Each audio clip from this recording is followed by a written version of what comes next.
Hey everyone.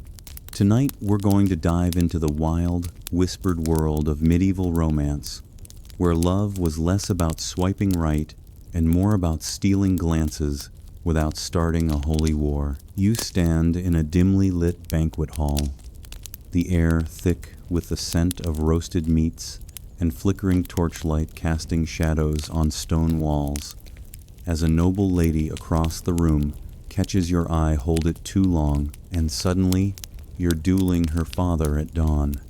You probably won't survive this era's dating scene without a prayer or two, because back then, courtship could end in marriage, exile, or a quick trip to the confessional. So before you get comfortable, take a moment to like the video and subscribe, but only if you really like what I'm doing here.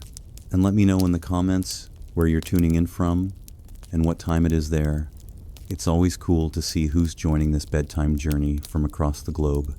Now, turn down the lights, maybe turn on the fan for some soft background music, and let's get started tonight.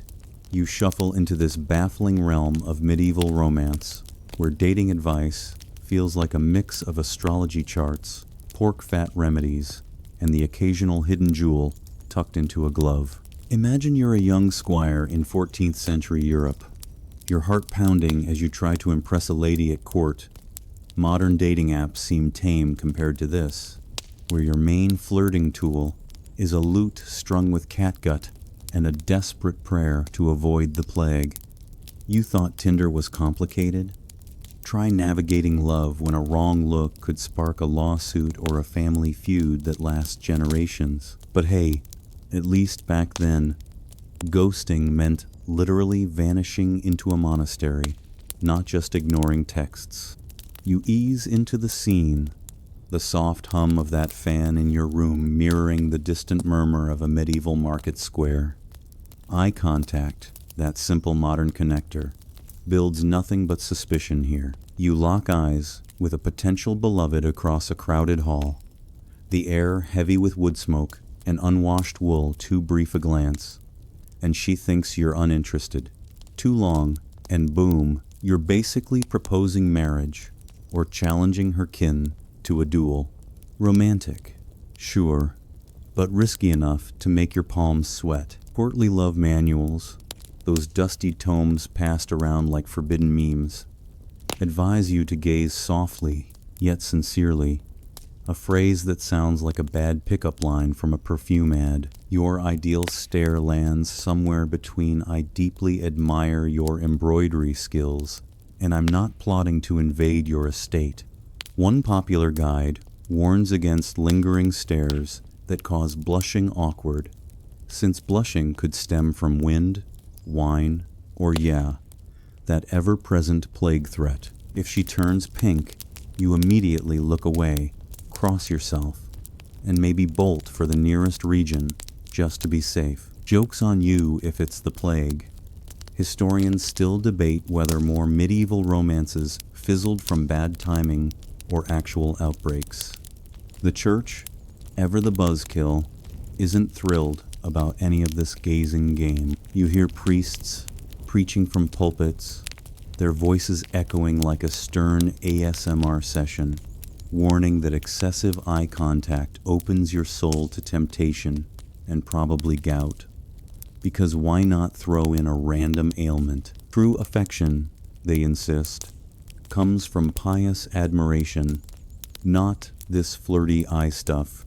Keep your gaze low, conversations brief, and if you accidentally lock eyes in church, that's a scandal bigger than a viral TikTok fail. They might as well have shared a tent. For noble women, it's a battlefield. You watch one maintain that courtly look, expressionless and vaguely bored, knowing a wandering glance could scream flirtation, witchcraft, or just indigestion, all equally dangerous in this era. And yet, people still steal those glances across banquet halls or muddy squares. Lovers scribbling poems about half-heartbeat stares that troubadours turn into ballads. Eyes piercing the soul. Poetic code for "looked at me longer than norms allowed." Light-hearted joke incoming. It's like modern speed dating, but instead of awkward silences, you risk excommunication, talk about high stakes. You shift comfortably under your blanket now. The fans breeze like a medieval stiff wind carrying rosemary scents. Speaking of smells, there's no deodorant here, unless you count raw panic or a bundle of herbs. You try to smell appealing by tucking sprigs of lavender into your sleeves, leaving a floral trail as you pass a lady did it mask, sweat, and sheep.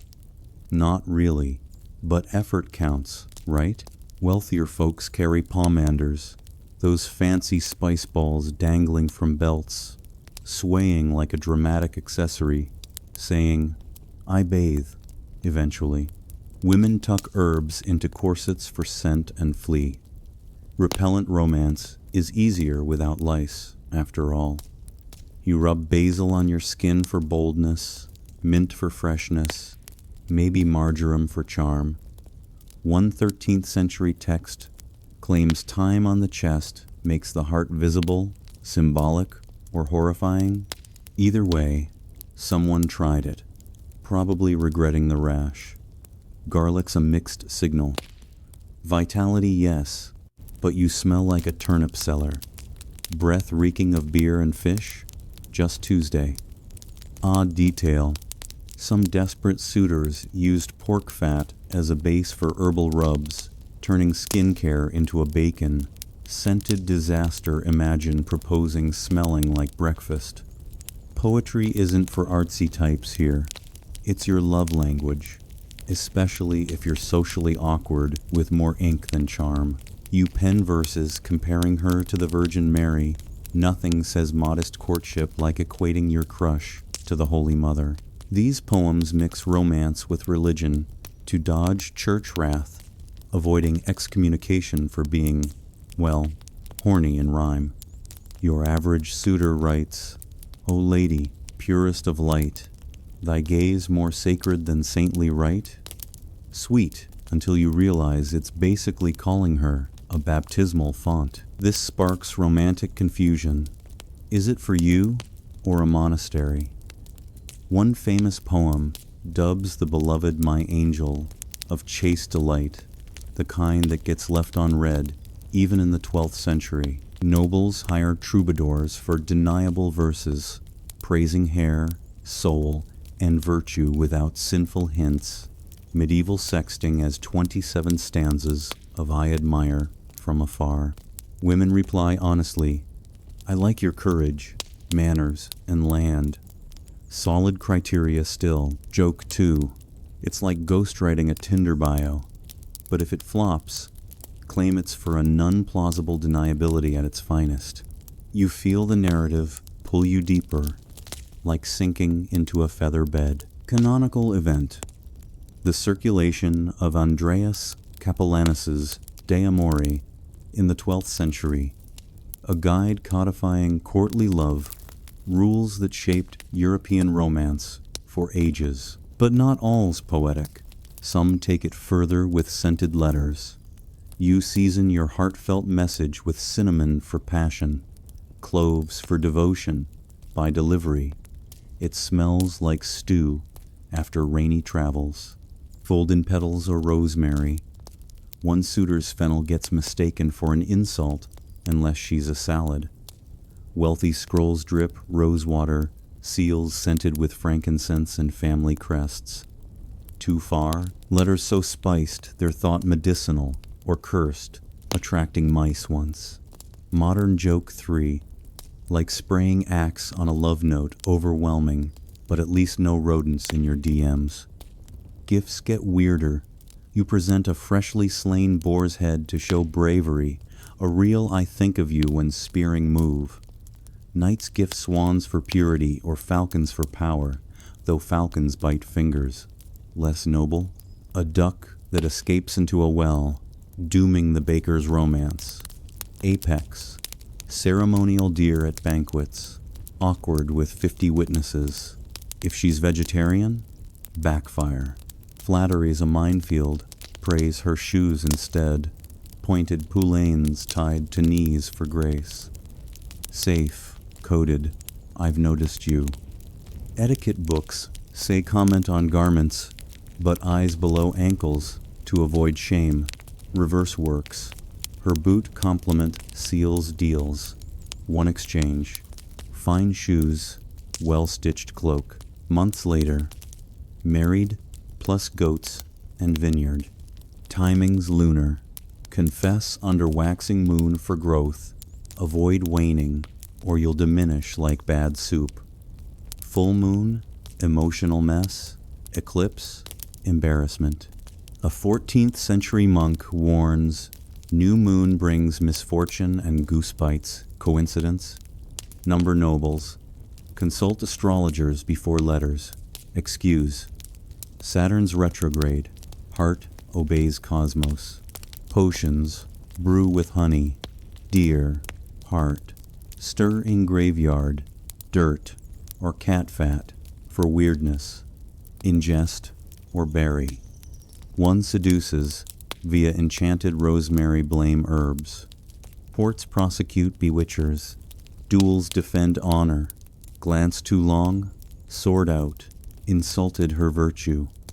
Jousts or stares, risking tetanus for affection.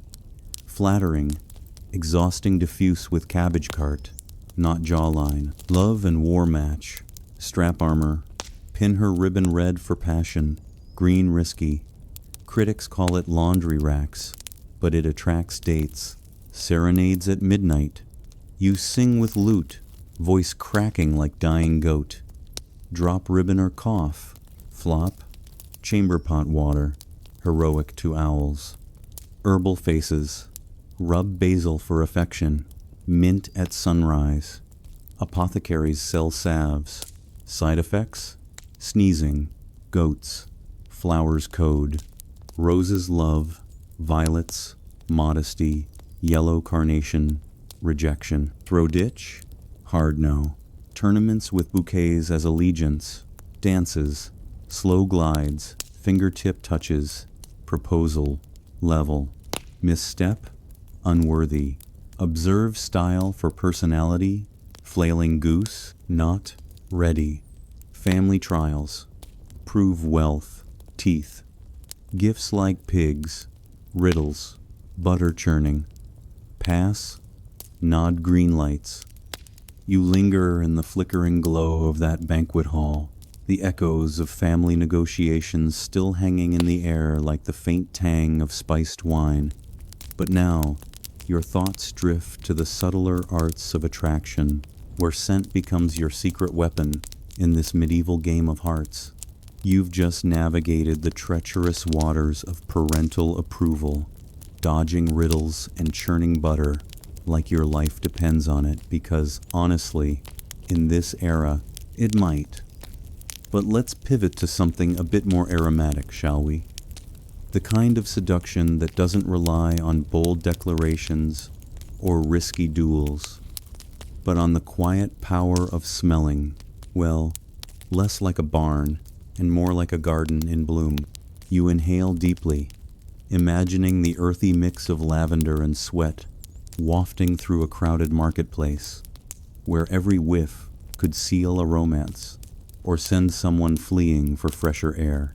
Picture yourself as a hopeful suitor in 13th century France, slipping through the narrow streets of Paris, your boots squelching in the mud that's probably mixed with who knows what from the chamber pots dumped overhead. Hygiene isn't exactly a priority here. Bathing happens maybe twice a year, if you're lucky and the river isn't frozen but you've got a trick up your herb-stuffed sleeve. You reach into your pouch and pull out a sprig of rosemary, tucking it discreetly into your boot or cuff, hoping that as you brush past a fair maiden at the baker's stall, she'll catch a hint of that piney freshness instead of your 3-day-old tunic odor. It's not foolproof. The herbs might just blend with the sheep wool and leather you're wearing, creating a scent profile that's equal parts alluring and agricultural. But hey, in a world without Axe body spray, showing you've made an effort with your garden clippings, is basically the medieval equivalent of showing up to a date with fresh cologne. Lighthearted joke 1. It's like modern guys dousing themselves in aftershave overdo it, and you smell like a walking pine tree, but at least no one's confusing you for the compost heap.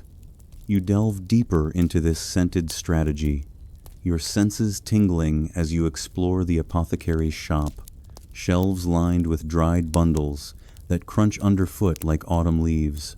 Sage for wisdom, lavender for calm. These aren't just random picks. They're your arsenal in the battle against body odor and bad first impressions.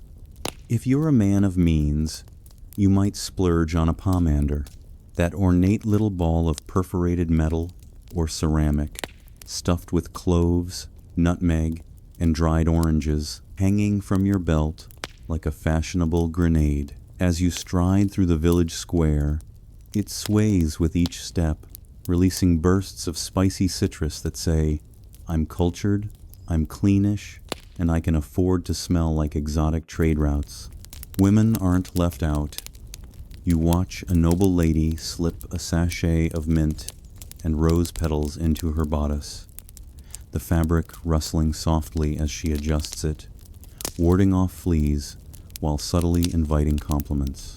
Romance blooms easier when you're not scratching incessantly. After all, some even rub the herbs directly onto their skin, like a DIY spa treatment basil on the wrists for that bold vibe, or marjoram smeared across the collarbone to invoke charm. One odd detail stands out.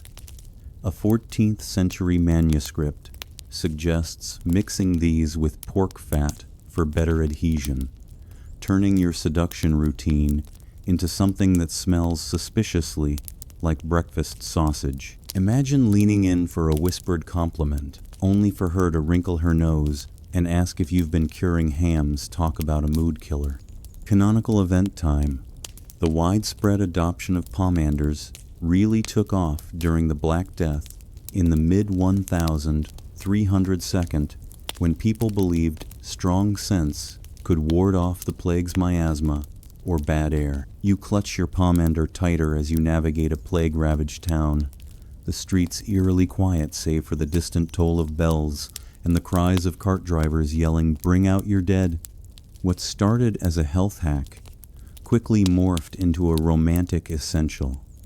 Survivors emerging from quarantine would use these scented orbs to signal vitality and allure, turning post-plague courtship into a fragrant affair. Historians still debate whether this practice actually saved lives or just masked the grim reality, with some arguing it was more psychological comfort than medical miracle, while others point to antimicrobial properties in spices like cloves that might have offered minor protection against fleas. You feel the narrative's rhythm slow a touch, like the gentle sway of that pomander on its chain, as you consider how these scents weren't just about hygiene, they were symbols of status and intent. A poor peasant might make do with wild thyme plucked from the roadside, crushing it between fingers, that smell of soil and toil, hoping the sharp herbal note cuts through the everyday funk of farm life. But if you're courting in higher circles, say at a duke's feast where the air is thick with roasted venison and beeswax candles, your pomander becomes a conversation starter. "What a delightful aroma," she might murmur, her eyes meeting yours over a goblet of mead, and suddenly you're in, provided the scent doesn't overwhelm and make her sneeze into her sleeve. Lighthearted joke 2.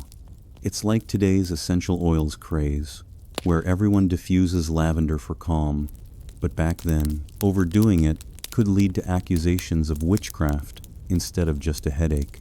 Sensory details pull you in further. The crisp snap of breaking a rosemary twig, releasing that resinous burst that lingers on your skin like a whispered promise. The warm, nutty undertone of nutmeg, ground fresh, mixing with the damp wool of your cloak on a rainy afternoon. You experiment with combinations, perhaps adding a dash of ambergris if you're truly wealthy, that rare, waxy substance from whale innards, prized for its musky depth and odd oceanic tang. Unusual? Absolutely. Harvesting it involved beachcombing for floating blobs that smelled like a mix of perfume and fish. But it was the height of luxury, signaling you had connections to distant seas. Not everyone approved, of course. Church officials occasionally sermonized against such vanities, claiming they tempted the senses toward sin, but you ignore the pulpit's warnings, focusing instead on the subtle nod from your beloved as she inhales appreciatively. Modern joke 3. Think of it as medieval TikTok hacks. Number herb glow up, trending with tutorials on pomander assembly, but instead of likes, you get betrothals, or, if it flops, a reputation for smelling like a walking stew pot. You practice in front of a polished metal mirror, dabbing mint behind your ears for that fresh kick, imagining her reaction at the next festival. Fleas be damned. These scents repel more than insects. They push away doubts, drawing in affection with every waft. And remember those family trials from earlier? A well-scented suitor might tip the scales, proving you're thoughtful enough to combat the era's natural aromas.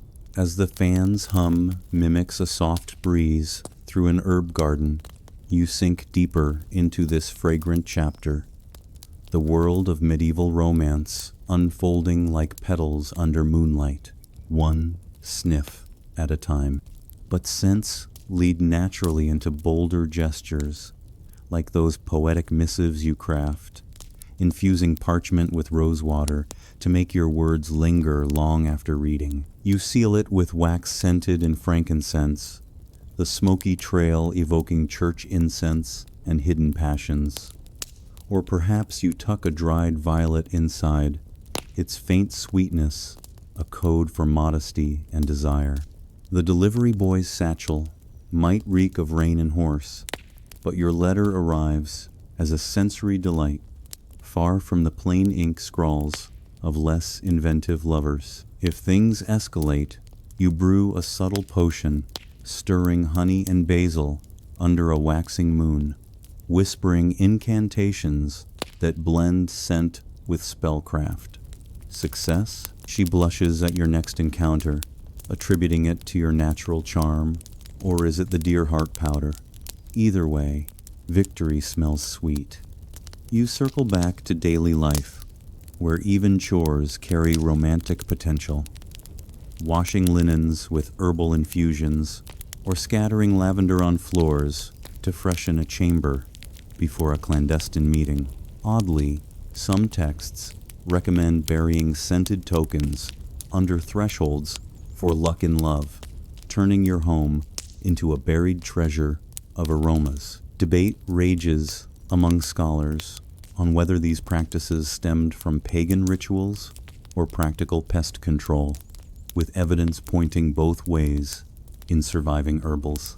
As night deepens, you exhale slowly, the section's essence clinging like time on your fingertips, ready for whatever scented twist comes next.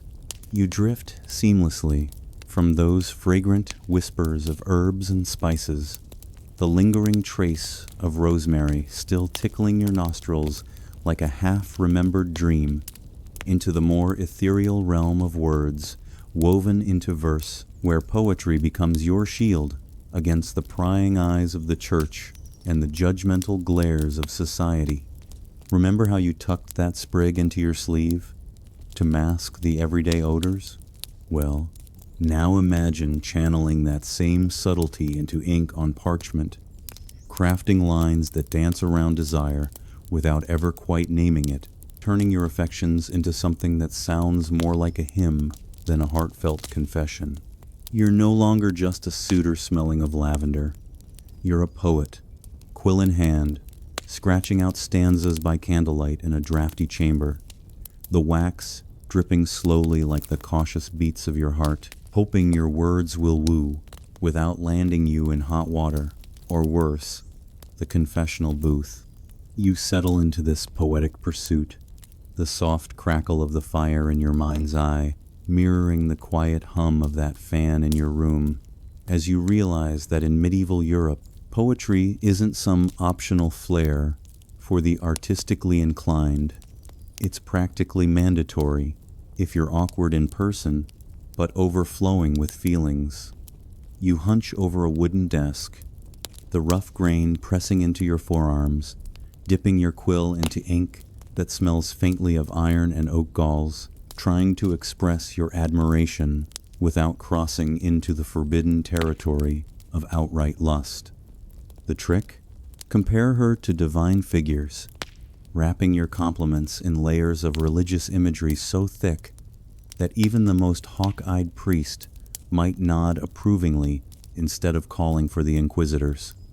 Nothing says I want to court you modestly quite like equating her smile to the radiance of the Virgin Mary, or her grace to that of a saintly apparition. It's clever camouflage. You're not praising her earthly beauty, that's too worldly, too risky, but elevating her to something holy, untouchable, like she's stepped right out of a illuminated manuscript page, glowing with gold leaf and azure blues. You experiment with your first draft, whispering the lines aloud to test their rhythm, the words rolling off your tongue in a sleepy cadence that blends sarcasm with sincerity. O Lady, thy virtue shines brighter than the halo of our Blessed Mother, thy eyes like stars, guiding the faithful through night's dark veil. Sounds romantic, right? But peel back the layers, and it's basically a love note disguised as a prayer, designed to appease the church while still quickening her pulse. Courtly love poems like these are deeply religious on the surface, partly to dodge excommunication for what the clergy might label as sinful rhyme, and partly because blending the sacred with the secular makes your intentions feel nobler, less like you're just trying to steal a kiss behind the tapestry. You chuckle softly at the absurdity modern dating profiles boast about gym habits or travel photos. But here, you're essentially saying, you're hot, but in a biblical way. Light-hearted joke 1. It's like sliding into DMs with Bible verses. If she ghosts you, at least you can claim divine inspiration instead of desperation. Canonical event ahead: the composition and circulation of the Roman de la Rose in the 13th century, a sprawling allegorical poem by Guillaume de Loris and later Jean de Meun, which codified many courtly love tropes, influencing European literature for centuries and sparking debates on love's nature that echoed through royal courts and monastic libraries alike. You imagine yourself as a noble, perhaps hiring a troubadour to polish your verses, since not everyone has the gift for rhyme. These wandering bards specialize in walking that fine line between passionate and plausibly deniable, turning your clumsy affections into ballads that praise her soul's purity while hinting at deeper longings. The result? Songs that go on for stanzas about her chaste delight and sacred gaze, but never quite cross into territory that could get you branded a heretic. Women sometimes respond in kind, their own poems a touch more pragmatic, slipping in mentions of your landholdings or knightly deeds amid the flowery language. It's a genre born of necessity. In an era where the church frowns on anything too carnal, you cloak your desires in psalms and metaphors, making poetry the ultimate safe space for flirting. You lean back in your imagined chair, the creak of wood echoing like a pause in the narrative. Pondering the confusion this trend creates: 1 minute you're reading what seems like a devotional text, the next you're unsure if it's meant for your lady or the local abbey. A particularly famous poem from the era dubs, "The Beloved, My Angel of Chaste Delight," words that float in the air like incense smoke. But let's be real, even back then. That line probably elicited eye rolls from the more cynical courtiers. You picture a troubadour strumming his lute in a sun-dappled courtyard, vines twisting overhead like nature's own audience, singing verses that rhyme grace with embrace in ways that skirt sin but still spark imagination. Odd or unusual detail. Some poets went so far as to incorporate actual relics into their work, like pressing a sliver of saintly bone into the parchment, or sealing letters with wax mixed from church candles, believing it infused the words with holy protection. Talk about taking divine inspiration. Literally, though it occasionally led to accusations of sacrilege if discovered. Historians still debate whether these religious metaphors genuinely reflected spiritual beliefs or were mostly a clever ploy to evade censorship, with some arguing the poems reveal a deeper fusion of faith and romance in medieval minds, while others see them as satirical jabs at church hypocrisy. You toy with your own verse, adding a twist of sarcasm. Thy purity rivals the saints above, yet thy glance sets my heart to love cheesy. Sure, but in this world, it might just earn you a stolen glance across the hall. Light-hearted joke too. It's like modern love songs' name, dropping God to sound profound. Skip the divine bit, and suddenly it's just another breakup ballad. But add a halo, and boom, eternal hit. You weave in sensory echoes from earlier, the faint herbal scent on your skin blending with the musty aroma of old books as you leaf through a borrowed manuscript for inspiration, the pages crinkling like dry leaves under your fingers. These poems aren't solitary scribbles. They spread like whispers through courts, copied by scribes whose quills scratch rhythmically in the quiet hours, turning personal affections into shared lore. You send yours via a trusted messenger, heart pounding as you watch him vanish into the misty dawn, praying the words land softly without stirring scandal. If she replies, perhaps with a poem of her own praising your pious valor, it's a win, subtle, coded, and safer than a direct "I like you," but flop, and you pivot. Oh, that was meant for the chapel scribe. My mistake. Modern joke 3. Think of it as autocorrect fails in texts. Type your divine, and if she misreads it as creepy, blame the quill's slip instead of fat thumbs. You exhale slowly, the ASMR rhythm pulling you toward dreamier thoughts, verses lingering like echoes in a cathedral, blending the sacred and the seductive in ways that make medieval hearts flutter without fear of damnation.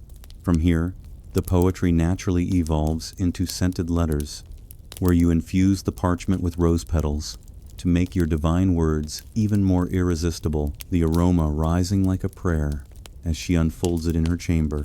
You explore further, imagining tournaments where knights recite these poems before jousts, their voices booming over the cheers, turning combat into courtship, or midnight gatherings, where circles of nobles share verses, the air thick with wine and veiled glances, each line a step closer to affection. Unusual extensions include poems hidden in embroidered tapestries, threads spelling out metaphors that only the intended can decipher, adding layers of secrecy to the divine flirtation. As the candle gutters low, casting long shadows that dance like forgotten saints, you sense the pull toward aromatic missives, where poetry meets perfume in the ultimate medieval mashup. You glide effortlessly from those candlelit verses, the echo of chaste delight still humming in your ears like a half-forgotten lullaby, into the even more intimate craft of love letters, where words aren't enough. You've got to make them smell divine too, turning a simple note into a multi-sensory seduction that hits her nose before her heart. Remember how you infused your poems with religious metaphors To dodge the church's side-eye? Well, now you're taking that subtlety up a notch, sprinkling spices onto the parchment itself, each grain carrying a hidden code that whispers passion without ever shouting it. You're huddled in your chamber, the quill's scratch now accompanied by the soft rustle of dried petals crumbling under your fingers, as you prepare a message that's part poetry, part perfume, hoping the aroma lingers long enough to make her think of you every time she catches a whiff of cinnamon in the kitchen.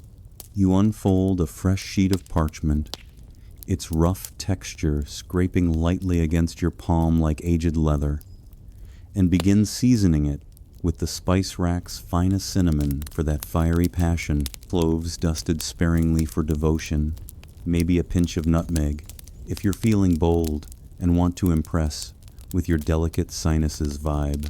This isn't just decorative flair. In medieval courtship, these scents convey meanings deeper than the words themselves, turning your letter into a cryptic bouquet that says what your quill can't risk spelling out. Saffron. If you can afford its golden threads without selling a kidney, or in this era, a plot of land signals wealth, and please notice me in the most extravagant way. You press the spices into the fibers, perhaps rubbing them gently with a cloth dampened in rosewater, watching the parchment absorb the hues and smells until it glows faintly amber under the lantern's glow. By the time it's dry, the whole room carries a warm, exotic haze, like you've bottled a merchant's caravan in your inkwell. Lighthearted joke 1. It's like modern guys adding emojis to texts: heart for love, fire for heat. But back then, overdo the cinnamon, and your note smells less like romance and more like grandma's pie, which might send mixed signals unless she's into baked goods as foreplay.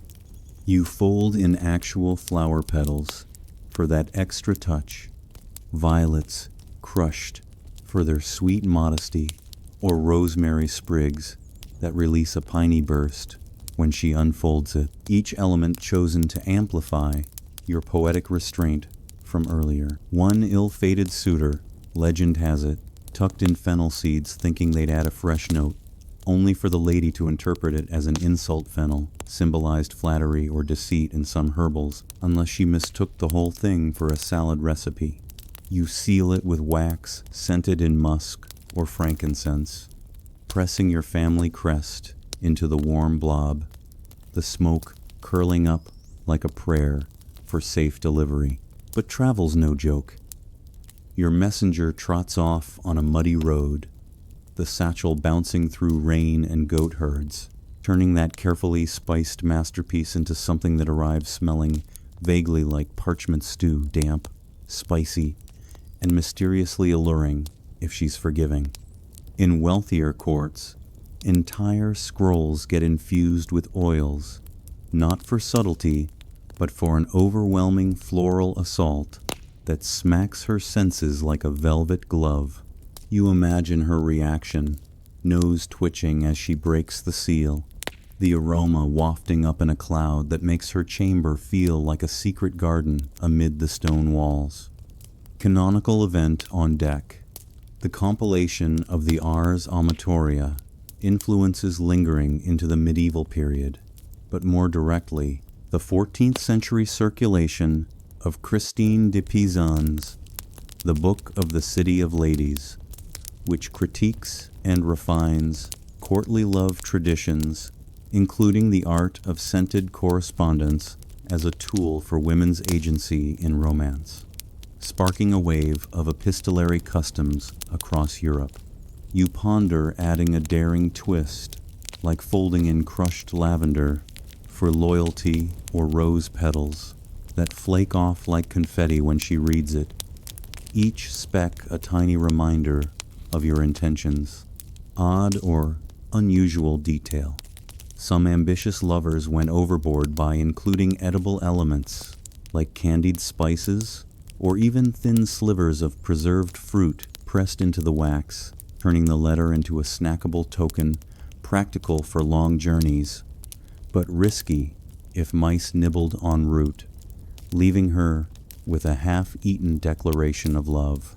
Historians still debate whether these spiced letters truly conveyed emotional codes or were mostly a status flex, with some arguing the sense held symbolic weight rooted in ancient alchemical traditions, while others see them as pragmatic covers for the era's poor hygiene, masking ink and hand odors more than anything mystical. You lean toward the romantic side, grinding cloves with a mortar and pestle. The gritty crunch under the pestle, like grinding your nerves into submission, as you script your message with careful loops, poetic restraint from before, religious nods intact, but now amplified by this aromatic layer.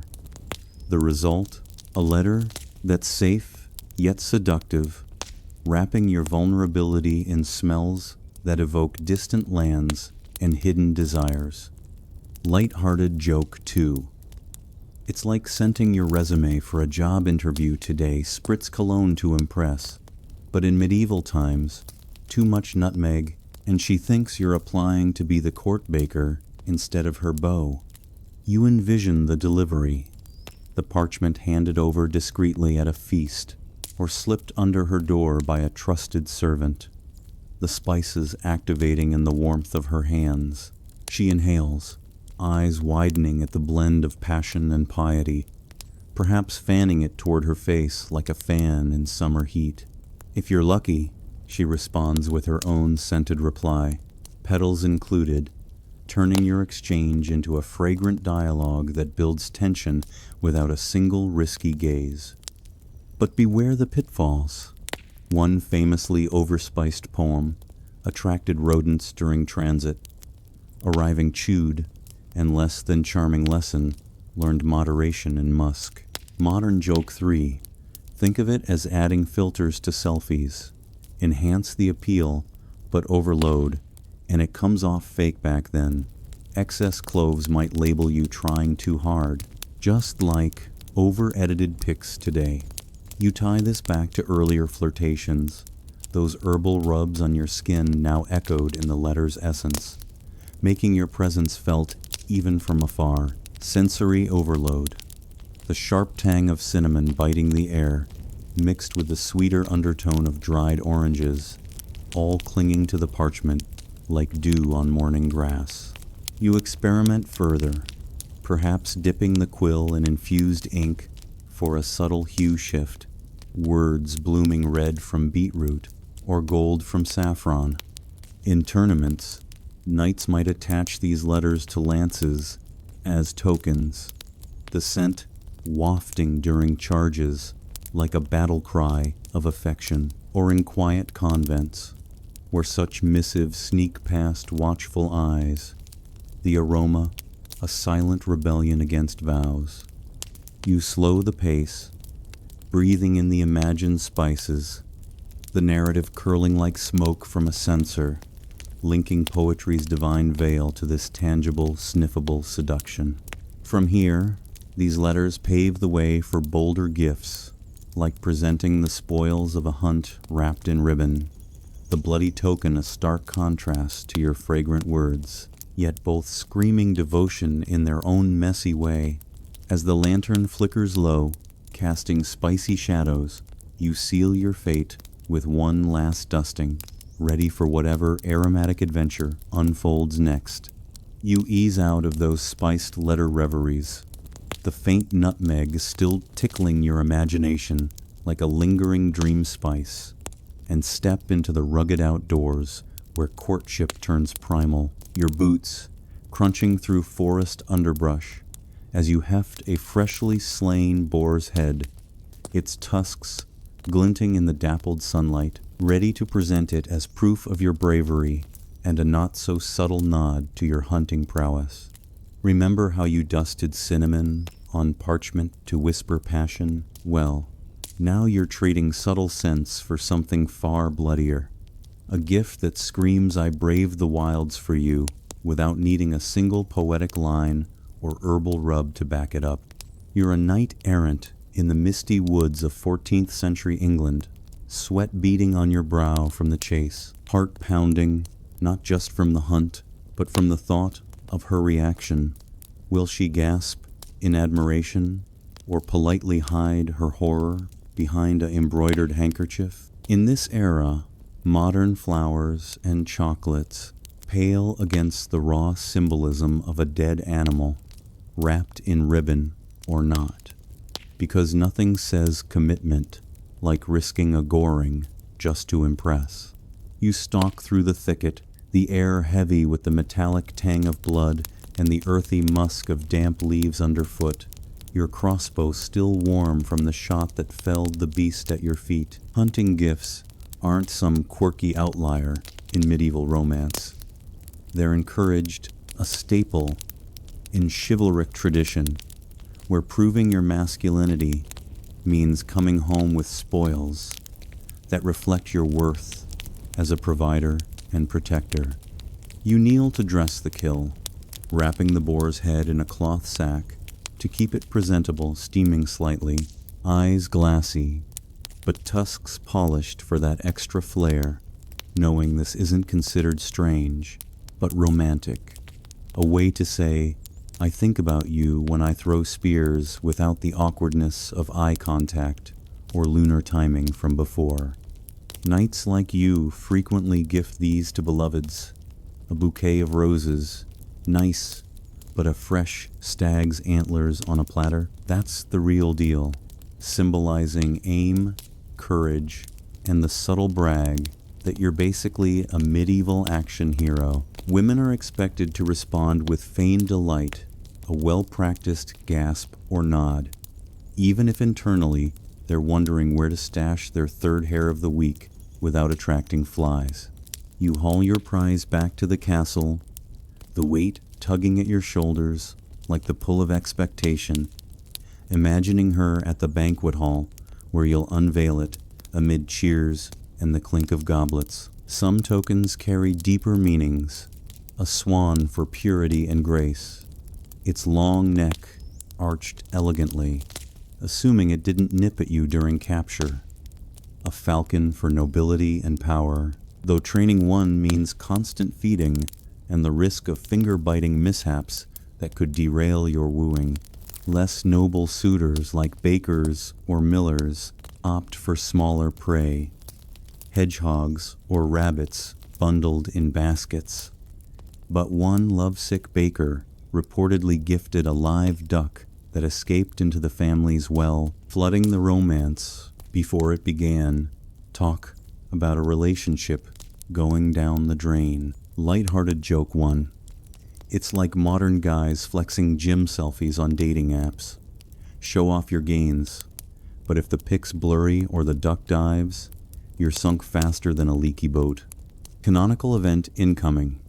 The ceremonial deer presentation reaches its height during the 14th century tournaments inspired by the Arthurian legends in Le Morte d'Arthur by Sir Thomas Malory, where knights like Lancelot dedicate hunts to ladies, blending chivalry with symbolism in lavish rituals that influenced European courtship for generations.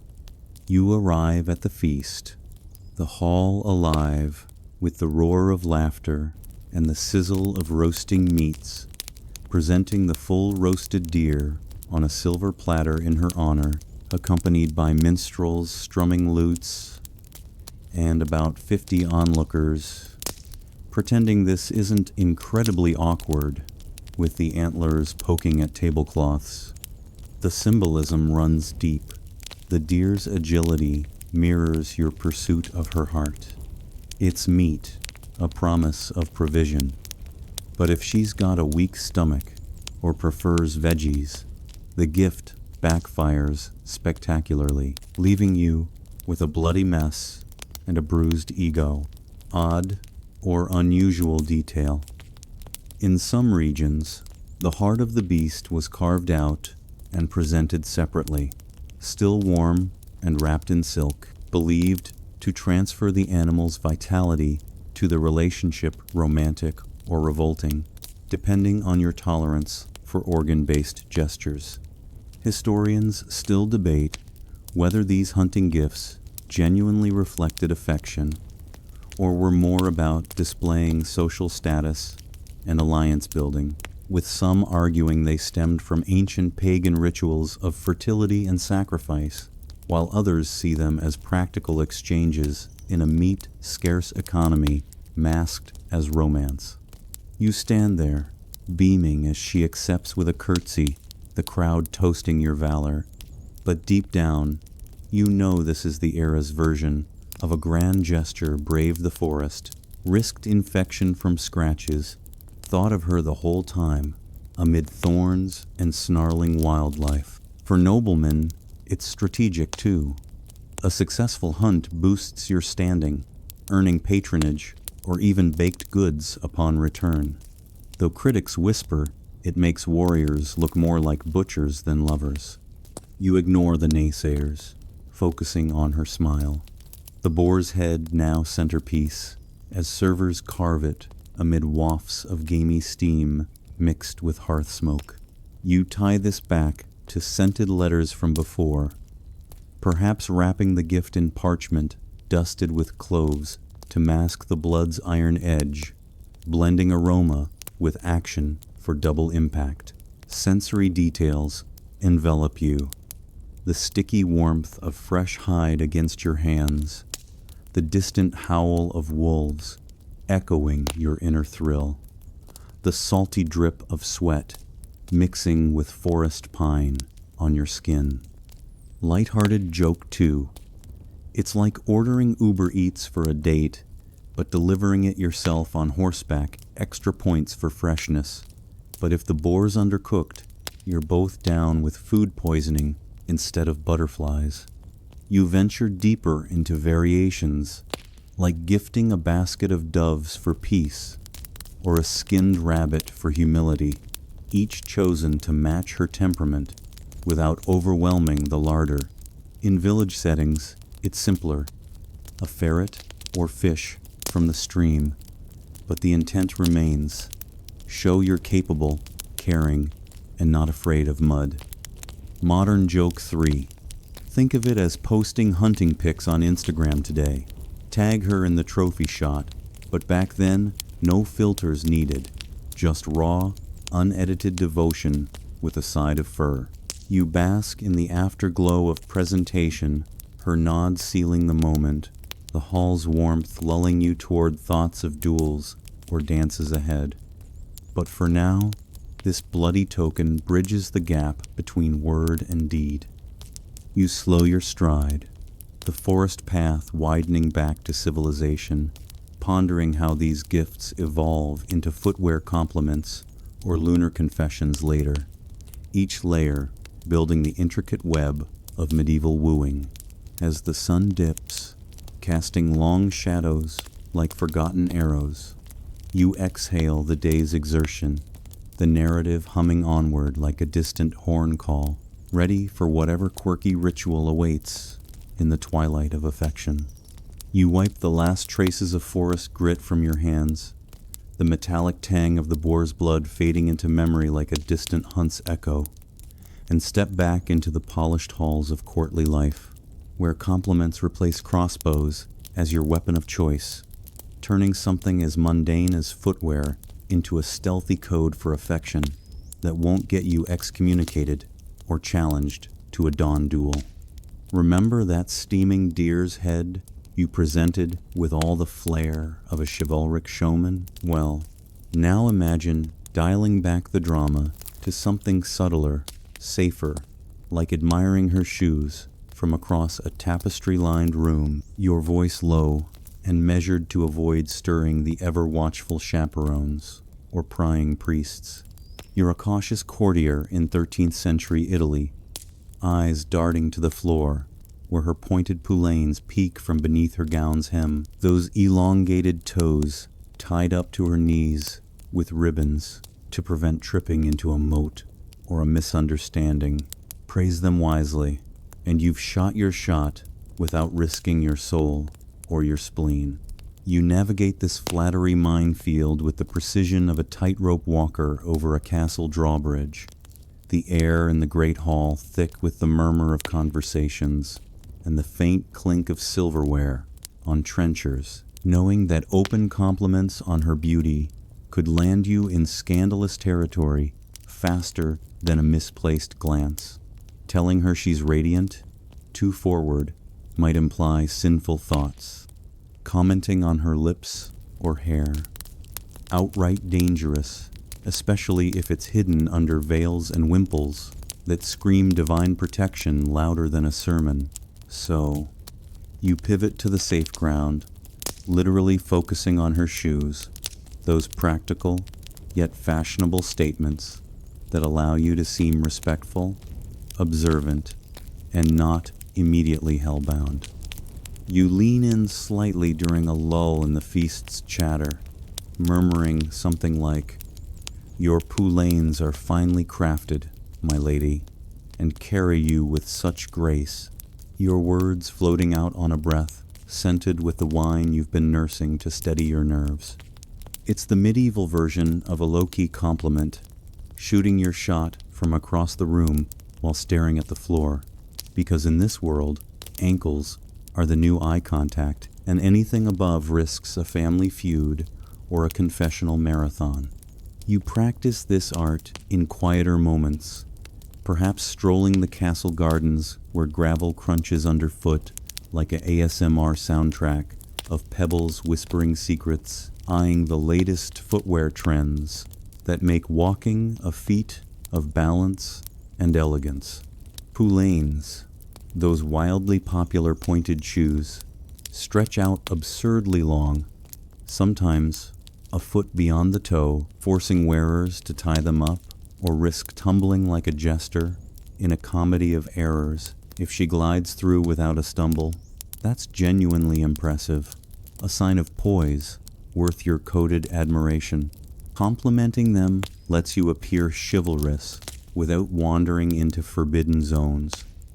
A subtle signal that says, "I've noticed you, I think you're elegant, please decode this before my arranged marriage kicks in." And it works both ways. She might return the favor by noting your boots' fine leather, imported from Florence, and mercifully free of badger stench. Her voice a soft ripple in the garden's breeze. Light-hearted joke 1. It's like modern texting with emojis, shoe emoji, for you're grounded in my thoughts, but mess it up, and you're just a soul-searching fool instead of a suitor. Canonical event time. The publication of the 13th century etiquette manual, The Book of the Courtier by Baldassare Castiglione, which codified social graces including subtle compliments, influencing Renaissance courtship across Europe, and turning flattery into a refined art form that echoed through royal halls for centuries. You recall a recorded exchange from the era where a suitor praises, "Your shoes are finely made, and your cloak well stitched," leading to a betrothal 2 months later, sealed with 5 goats and a vineyard proof that footwear flattery could close deals faster than a merchant's bargain. Odd or unusual detail. Some extreme poulaines were so elongated they required chains attached to the knees or waist, jingling like tiny bells with each step, which not only prevented trips, but also announced arrivals like a personal soundtrack, charming until it drowned out your whispered compliments in a symphony of clinks. Historians still debate whether these shoe praises were truly romantic codes or merely practical observations in an era of elaborate fashion, with some arguing they stemmed from sumptuary laws restricting clothing displays, while others see them as veiled critiques of social mobility disguised as affection. You lean into the romance angle, scanning the hall for her distinctive embroidered slippers, the leather soft and supple under imagined touch, their points curling like question marks, inviting your words. The tactic's genius lies in its innocence. An etiquette book from the time advises, when first you greet a lady, comment upon her garment or her step, but let not your eyes wander above the ankle, lest you bring shame, translating to play it safe, flatter the hemline, live to flirt another day. You deliver your line with a nod, heart skipping as she smiles or returns a compliment.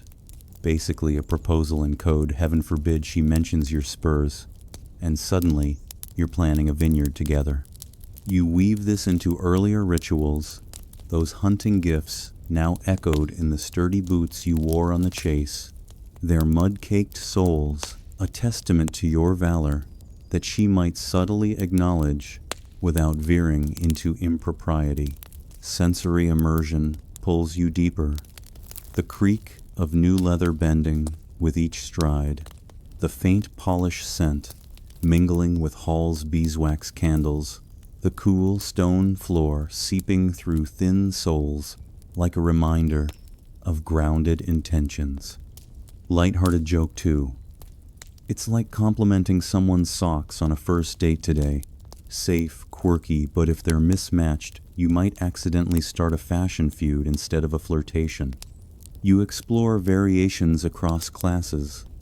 Peasants might praise sturdy clogs carved from wood, clomping through market mud with a rhythmic thud that signals reliability, while nobles favor velvet-trimmed versions embroidered with gold thread that catch the torchlight like stars on the floor. In reverse, her nod to your footwear could hint at approval, turning a simple walk into a coded dance of interest. Modern joke 3. Think of it as liking a shoe pic on Instagram. Double tap for admiration. But in medieval times, verbalize it wrong, and you're blocked by her father's sword instead of a screen. You bask in the subtlety, the hall's warmth lulling your thoughts toward lunar timings ahead, where even compliments wait for the moon's waxing glow to shine favorably. As conversations ebb like a tide pulling back, you exhale slowly, the narrative's rhythm syncing with your breath. Footwear forgotten in the haze of budding connection. You circle wider, imagining tournaments where victors dedicate wins to a lady's graceful step. The crowd roaring as lances clash, or quiet chapels where whispered shoe praises slip past praying lips without alerting the divine watchdogs. Unusual extensions include shoes as betrothal gifts, custom fitted with hidden compartments for love notes or spices, blending this code with aromatic letters from before.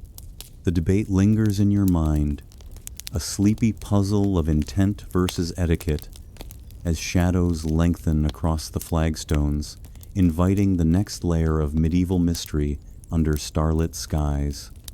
You slip away from the castle's echoing halls, the subtle creak of those admired poulains fading into the night like a whispered secret, and gaze upward at the velvet sky where the moon hangs like a silver medallion, its phases dictating your next move in this cosmic game of confessions.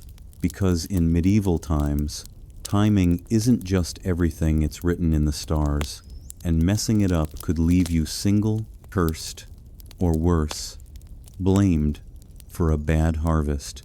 Remember how you carefully praised her shoes to avoid scandal? Well, now imagine holding back that heartfelt declaration until the moon's just right, consulting dusty astrology charts by flickering candlelight in your chamber, the wax pooling slowly as you trace planetary alignments with the finger smudged from earlier herbal rubs. You're a starry-eyed suitor in 12th century Spain, heart fluttering like a trapped moth, waiting for the waxing moon to swell before spilling your soul, because confessing under the wrong phase might doom your romance to wither like forgotten time in your sleeve. You pore over those manuals of courtly love, the pages yellowed and crinkling under your touch like dry autumn leaves, their advice insisting that the ideal moment for bearing your feelings isn't when emotions peak, but when the heavens align in your favor. Mercury not in retrograde, the moon growing fuller to symbolize budding affection. You stand on a balcony overlooking a sleepy village, the cool night air carrying distant owl hoots, and the faint scent of wood smoke from hearth fires below, timing your words to the waxing moon's glow that bathes everything in silvery mystery. This phase, where the orb fattens like a ripening cheese, promises growth, luck, and bold declarations, so you plan to whisper your undying love to the blacksmith's daughter right then, perhaps while holding a rose or a mildly injured bird for poetic effect, the moonlight turning your face pale and earnest. But venture out under a waning moon, shrinking like a deflating hope, and anything started there is believed to fade with it. Relationships, friendships, even that soup you left simmering too long. Confess then, and face rejection? Astrologers would nod sagely, muttering yes, obviously, as if the cosmos itself ghosted you. Light-hearted joke one. It's like checking your horoscope before texting a crush today, waxing moon for send that risky meme, waning for delete and pretend you never typed it. But back then, no apps, just almanacs and a prayer. You don't misread the stars. You consult the skies more deeply, avoiding the full moon if you're feeling overly dramatic, lest your emotions overflow into something regrettable, like impromptu poetry that rhymes heart with a part in all the wrong ways, or steering clear of eclipses, unless you fancy your proposal capped with crop failure, or a public faux pas that has the whole village chuckling. The night deepens around you, stars pricking the darkness like distant lantern flames, as you recall one 14th century monk's warning, probably a guy who hadn't dated since his vows, that new moon confessions invite misfortune, tooth rot, and spiritual confusion. His words etched in a tome that smells of musty vellum and forgotten incense. Naturally, some foolhardy soul tried it anyway, only to get bitten by a goose mid-declaration coincidence or celestial smackdown. You chuckle softly at the thought, the ASMR rhythm of cricket chirps outside your window, lulling you into imagining that feathered fiasco, feathers flying as romance flops. This belief isn't peasant superstition. Nobles like you hire court astrologers, their robes swirling with embroidered constellations, to chart the best times for love letters or flirtations across banquet tables, sometimes delaying betrothals for favorable alignments. The 1,302nd equivalent of ghosting via star chart, leaving poor Beatrice wondering if Saturn's retrograde is code for not that into you. You feel the pull of the moon's cycle in your bones, like the tide tugging at a distant shore, timing your moves with the precision of a sundial's shadow creeping across stone. Peasants might sneak glances at the sky from thatched roofs, the straw prickling their backs as they whisper plans under breath fogging in the chill, while you, in finery, cross-reference almanacs with zodiac wheels that spin lazily on wooden axes. The waxing phase becomes your ally, its light filtering through leaded windows to illuminate your face as you rehearse lines, words tumbling out in a sleepy cadence that blends hope with hesitation. But what if clouds obscure the view? You fall back on candles marked with hours, their flames dancing like tiny suns, measuring time until the heavens clear. Odd or unusual detail. Some suitors went extreme by incorporating bird omens into the mix, releasing a dove at moonrise if it flew toward her home, confess away. If it circled back and pooped on your head, abort mission, blaming avian astrology for the foul turn. Canonical event ahead. The publication and influence of Ptolemy's Tetrabiblos in the medieval period, translated and circulated widely by the 12th century, which systematized astrology's role in daily life, including love timings, shaping European practices from royal marriages to peasant wooing for centuries. You align your confession with Venus rising, perhaps, the planet's soft glow a beacon for affection, turning a simple "I adore thee" into a cosmically charged moment that feels fated rather than frantic. In a world of uncertain hygiene, alliances, and boar attacks from earlier hunts, checking the stars before baring your soul isn't so strange. It's insurance against heartbreak, or at least a scapegoat if things sour. You pace your chamber floor, boards creaking softly underfoot like a heartbeat in rhythm with the night, debating the perfect phase, the fans hum in your modern room, echoing the wind through ancient shutters. Historians still debate whether these lunar timings genuinely stemmed from ancient pagan beliefs integrated into Christian Europe, or were mostly pseudoscience peddled by charlatans to control anxious lovers, with some arguing the practices reveal a deeper harmony between medieval faith and cosmology, while others dismiss them as convenient excuses for cold feet. You lean into the magic, anyway, the moonlight spilling like molten silver across your path as you finally approach her under that waxing orb, words flowing with the tide's pull, her eyes reflecting the glow like twin stars. Light-hearted joke too. It's like waiting for the perfect Spotify playlist to drop your feelings today. Lunar phase for vibe check. But skip the eclipse, or your confession ends up as cringy as a bad remix. You extend the ritual further, perhaps burying a token under moonlight, a spiced letter from before, infused with cloves for devotion, believing it amplifies the confession's power, the earth cool and loamy under your fingers, or consulting a wandering astrologer at a fair, his charts unrolled on a rickety table amid jugglers and pie sellers, coins clinking as he predicts success under Libra's balance. Sensory whispers draw you in, the chill lunar light on your skin, raising goosebumps like tiny omens, the distant bay of hounds echoing your inner howl of anticipation, the faint herbal scent clinging to your cloak from Pomander days, grounding you in the moment. Modern joke 3. Think of it as swiping right only during Mercury's good moods. Astrology apps buzz with notifications. But back then, no alerts, just almanacs, and a hope you don't confess during a cosmic bad hair day. You call back to footwear flattery, timing your shoe praise for a waxing evening stroll, the moon's approval sealing the subtle signal.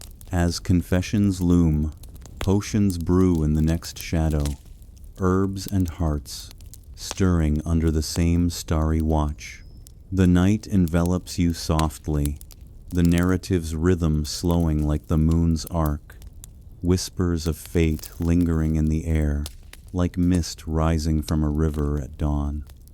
You gaze up at that waxing moon from your balcony perch, its silvery glow still bathing the village in a soft, ethereal light that makes everything feel possible, even the impossible, like whispering your affections without cosmic backlash or a goose attack to ruin the mood. But now your thoughts drift inward to the shadowy corners of your chamber, where cauldrons bubble and herbs whisper secrets. Because if lunar timing fails to seal the deal, why not brew a little magic into the mix with love potions that blend garden clippings, animal bits, and a dash of desperation to make someone fall for you, or at least act like it, after a sip of suspicious soup. Remember those herbal rubs you smeared on your skin to glow and lure interest? Or the sprigs tucked in your sleeves to mask the farmyard funk? Well, take that subtlety and crank it up to witchcraft levels, stirring concoctions under the same moonlight that guided your confessions, hoping the brew works its charm without landing you in a witch trial, or, worse, with a bellyache that kills the romance before it brews.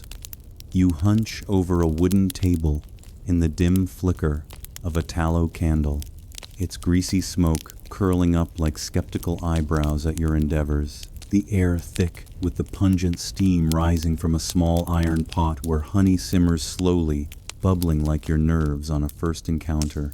Love potions aren't some fringe folly in medieval Europe. They're the go-to for the shy, the rejected, or anyone asking that eternal question, what if I could just make them like me, with a dash of dear heart and a prayer? You crush basil leaves between your fingers, their sharp, peppery scent exploding into the room like a green fireworks show, mixing it with powdered organ dust from a recent hunt, yes, that boar's leftovers from your grand gift gesture, now repurposed into romance fuel, because nothing says eternal devotion like recycling viscera. These brews rarely aim for subtlety. One popular recipe calls for rose petals for sweetness, cinnamon for warmth, and wine to loosen inhibitions, but throw in ashes from burned hair for that extra binding kick, and suddenly you're stirring something that smells like a bad barbecue crossed with a floral disaster. You ladle it carefully, the liquid thick and syrupy, clinging to the spoon like reluctant fate, wondering if it'll enchant or just induce a nap, practical, since sleeping through rejection sounds better than facing it awake. You experiment with variations, the pot hissing softly as you add boiled fingernails for strength, or the fat of a black cat, no felines harmed in your daydream. But medieval minds didn't blink at such ingredients, believing they tapped into mysterious forces that could sway hearts, or at least confuse them into compliance. Some potions get dabbed on clothing like a medieval dry shampoo, others buried under thresholds to lure the beloved across like a magical welcome mat, or hidden in baked goods that turn a simple pie into a Trojan horse of affection. Fine, until your crush bites into rosemary and regret, spitting out what tastes like a garden gone wrong. You whisper chants over the brew at sunrise, the first light filtering through cracks in the shutters like hesitant approval, feeding bits of enchanted bread to your intended without spilling the secret, because consent in potions? That's how you dodge curses today. But back then, it was all part of the risky thrill. Lighthearted joke 1. It's like spiking a drink at a party, but instead of regretful mornings, you risk excommunication or a reputation as the village's weird soup guy talk about brewing trouble. Canonical event time. The infamous 12th century trial of a herbalist in Salerno, Italy, documented in medical texts like those from the School of Salerno, where potion makers were prosecuted for bewitching nobility, blending folk medicine with emerging pharmacology, and sparking regulations on apothecaries that influenced European healing practices for centuries. You stir graveyard dirt into one batch, the soil cool and crumbly between your fingers, like forbidden whispers from the beyond, believed to add an eternal bond, or at least a spooky edge that makes the drinker think twice about saying no. Courts took this seriously, dragging brewers before judges for seducing against free will. One nobleman famously blaming enchanted rosemary for his ill-advised affair. Sure, Harold, pin it on the herbs, not your wandering eyes from those lunar-timed glances. Not every potion sparked love. Many just made folks dizzy, poetic, or prone to odd behaviors, like sudden bursts of verse that echoed your divine flirtations from inkier days. But belief powered the placebo, turning skeptics into believers after a few sips and a wink from fate. You taste test a milder version yourself, the brew warm and herbal, sliding down your throat with a bitter afterbite that lingers like doubt, imagining her reaction if you slip it into her goblet at the next feast, eyes widening, cheeks flushing not from wind or wine but from your alchemical assist. Odd or unusual detail. One recipe from a forgotten grimoire recommends incorporating the sweat of a lovesick toad, collected at midnight under a full moon, for its supposed aphrodisiac properties. Slimy. Yes, but believers swore it added a hop to the heart's rhythm, though harvesting involved more comedy than charm, dodging pawns and croaks in the dark. These weren't just back-alley brews. Apothecaries sold them as love salves, with secret recipes mashed from garden scraps, promising irresistibility, while side effects ranged from sneezing fits to unintended goat attractions if the mix went awry. Historians still debate whether these love potions truly stemmed from ancient pagan rituals adapted into Christian Europe, or were mostly harmless folk remedies exaggerated by fearful clergy, with some arguing they reveal a blend of early chemistry and psychology in medieval minds, while others dismiss them as desperate placebos in an era of arranged matches. You lean over the pot, steam misting your face like a warm veil, the scents layering sweet honey cutting through basil's bite, a hint of wine's tang weaving in, like a promise of merriment, stirring with a wooden spoon worn smooth from generations of similar schemes. The process feels intimate, almost confessional, linking back to your aromatic letters dusted with cloves, now liquefied into something swallowable that carries the same coded devotion without the parchment intermediary. You bottle it carefully, cork popping with a soft thud that echoes your resolve, labeling it discreetly amid shelves of dried herbs that rustle like approving spectators. You venture into riskier territory, imagining a midnight rendezvous where you offer the potion disguised as spiced ale, the fire's crackle masking your nervous swallow as she sips, eyes meeting yours over the rim in a moment that blends lunar magic with herbal haze. Flop, she gets queasy, blaming the brew on bad mead, and you're back to square one with shoe compliments and stolen glances. Success? She acts smitten, whether from spell or suggestion, turning your concoction into the ultimate wingman that doesn't require duels or serenades. Light-hearted joke too. It's like modern energy drinks promising charisma in a can. Gulp it down, feel invincible, but overdo the deer heart, and you're buzzing like a bee in a bonnet instead of buzzing with love. You call back to those family trials ahead, where a well-timed potion might sway a stubborn parent, slipping it into their wine during negotiations to soften hearts over dowries and pigs. Sensory details envelop you. The viscous drip of honey into the pot, golden and slow like liquid sunset, the gritty crunch of powdered heart under your pestle, earthy and faint, the rising vapor warm against your cheeks, carrying promises on its curls. Modern joke 3. Think of it as hacking a dating app's algorithm with code input, herbs and hearts, output matches. But back then, no delete button if the match turns into a glitchy ghost. You cork the final vial, the glass cool in your palm like captured moonlight, the brew settling with a faint swirl that mirrors your swirling hopes. The chamber's quiet, broken only by the distant hoot of an owl approving your nocturnal nonsense. You ponder the ethics in the candle's dying flicker, shadows lengthening across the walls like judgmental fingers, knowing these potions bridge folklore and fancy in a world where love often needs a nudge or a swig to bloom. From here, the brews lead naturally to duels defending honor, where a rival's glance might spark swords instead of spells. But for now, you exhale slowly, the potion's steam dissipating like fleeting dreams, the narrative bubbling onward into deeper enchantments under the watchful stars.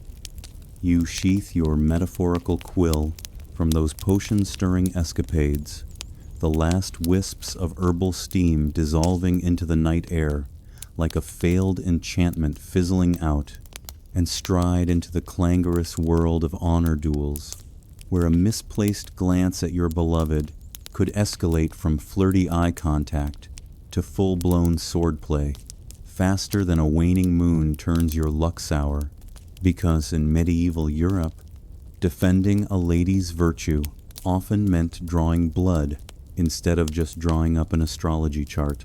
Remember that lingering stare you calibrated so carefully under lunar glow, or the potion you brewed to sway hearts without scandal? Well, forget subtlety now. You're thrust into the dusty arena of bruised egos and dented helmets, heart racing as you toss down a glove.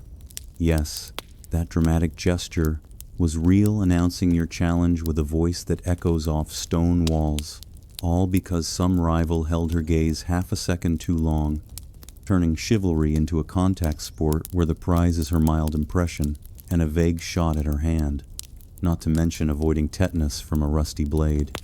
You square off in a misty dawn meadow, the grass damp under your boots like a cold sweat mirroring your own, the air crisp with the metallic promise of steel, and the distant crow of roosters mocking your impending clash.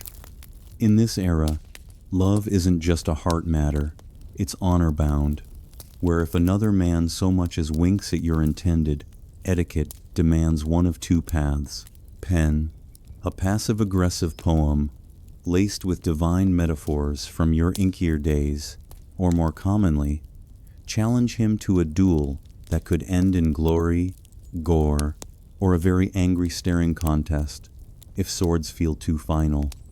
You opt for the blade, of course, because chivalry's code emphasizes protecting her reputation, even if she didn't notice the offending glance, or, heaven forbid, initiated it herself no matter. You draw your sword with a dramatic shing that cuts the fog, bellowing something like, "Sir, thou hast insulted my lady's virtue with thine wandering eyes. Prepare thy spleen for perforation." The duel ranges from full jousts on thundering horses, lances splintering like bad breakup texts, to impromptu sword scraps in village fountains, water splashing as blades clash, and at least one participant yells, "I regret nothing," mid-swing. The goal isn't always death. It's proving willingness to bleed for affection. Nothing screaming "I care" like risking infection in a pre-antibiotic world. You circle your opponent, the chainmail chafing your skin with each step, its links jingling softly like a deadly wind chime, the sun peeking over the horizon to cast long shadows that dance with your feints. These contests aren't rare flukes. They're woven into the fabric of courtly life, with referees in some official bouts ensuring rules like no backstabbing, literal or figurative, and cheering crowds turning it into spectacle, ale flowing as bets are placed on who limps away victorious. For ladies, it's a double-edged sword, flattering to have knights clash over your ankle ribbon glimpsed during a shoe compliment, but exhausting when a simple market stroll sparks scuffles that leave the cabbage cart overturned and egos bruised. You diffuse one such tension by claiming poor eyesight. Oh, I was eyeing the turnips, not that squire's jawline, but most times the clash proceeds, blades whistling through the air with a whoosh that sends birds scattering from nearby trees. Light-hearted joke one. It's like modern bar fights over a spilled drink, but instead of "watch it, buddy," it's "thou hast besmirched her honor and guard," and the bouncer's a priest shaking his head in disapproval. Canonical event on the horizon. The infamous 1386 duel between Jean de Carouge and Jacques Legris in France, immortalized in chronicles, and later, the last duel, where a knight challenged his rival over an alleged assault on his wife, blending personal honor with legal spectacle in one of Europe's last judicial combats, influencing chivalric codes and trial by combat laws across the continent for decades. You thrust and parry in your own imagined fray, sweat stinging your eyes as steel meets steel with a resounding clang that vibrates up your arm like a bad vibration from a dropped phone, the crowd's murmurs swelling into cheers when you land a glancing blow that draws first blood enough to claim victory without a funeral. Because in these duels, survival often means affection won, her nod from the sidelines warmer than any spiced potion's glow. Odd or unusual detail. Some duels incorporated bizarre rules, like fighting blindfolded or with one hand tied, to level the field or add divine judgment, turning combat into a game of chance where a tripped root could decide fate as much as skill. Imagine explaining that loss. The grass insulted my footing, not my honor. Historians still debate whether these honor duels truly stemmed from genuine chivalric ideals protecting women's virtue, or were mostly macho posturing to settle political scores and land disputes under a romantic guise, with some arguing they empowered women as passive influencers in male conflicts, while others see them as patriarchal theater reinforcing gender roles in feudal society. You disarm your foe with a clever twist of the wrist, the sword flying into the dew-kissed grass with a thud, claiming triumph as the sun fully rises, bathing the field in golden light that makes your armor gleam like a hero's badge. Though critics whisper, it makes you look more like a walking tin can than a lover. The sensory rush overwhelms, the coppery tang of blood on the breeze, mingling with the fresh earth churned by boots, the ache in your muscles from the clash, a dull throb like post, workout soreness amplified. The crowd's roar fading into relieved sighs as you sheath your blade, heart pounding not just from exertion, but from her approaching smile, perhaps laced with exasperation at the drama. You tie this back to lunar confessions, timing your challenge for a waxing moon to ensure victory's growth, or blending it with potion dabs on your hilt for extra edge, the herbal scent from your skin rubs clashing with the sweat of battle in a weird, aromatic cocktail. Lighthearted joke too. It's like challenging someone to a rap battle over a stolen glance today. Drop the mic or the sword, but if you lose, at least social media roasts are less lethal than lances. You bask in the afterglow, her token ribbon from a future battle perhaps fluttering in your mind. The meadow's mist lifting like veils of uncertainty, thoughts drifting toward wearing her colors in grander combats ahead, where duels evolve into war's matching set. But for now, you limp away victorious, the narrative's rhythm slowing like your breaths, the clash's echo fading into the day's hum. You ponder deeper layers, imagining village brawls over mispronounced names that masquerade as love defenses, or political duels where romance is the excuse for land grabs, the air still ringing with steel's song as spectators disperse, ale mugs clinking in toasts to your valor. Unusual extensions include duels by proxy, where champions fight for the faint-hearted, turning personal honor into hired spectacle like outsourcing a breakup text. The debate simmers in your thoughts, a sleepy puzzle of motive versus myth, as the sun warms your face, inviting bolder gestures like serenades under windows. But the thrill of the duel lingers, a pulse in your veins, like the fan's soft whir pulling you toward night's quieter pursuits. You exhale the tension, muscles uncoiling like a spring after release, the field's scents grounding you freshly turned soil, faint iron from nicked blades as honor's drama settles into memory, the script whispering onward through mists of time.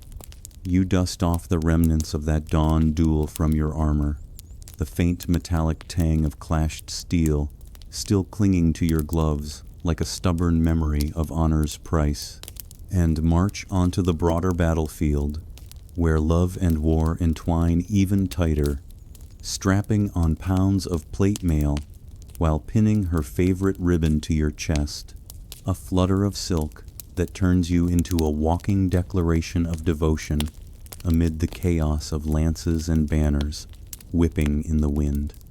Remember those duels where a glance sparked swords, or the potions you stirred under moonlight to enchant without effort? Well, amplify that drama to full-scale combat, where wearing her colors isn't just romantic, it's a strategic badge that could boost your status, earn you favors, or at least improve your odds of surviving long enough for a post-battle embrace.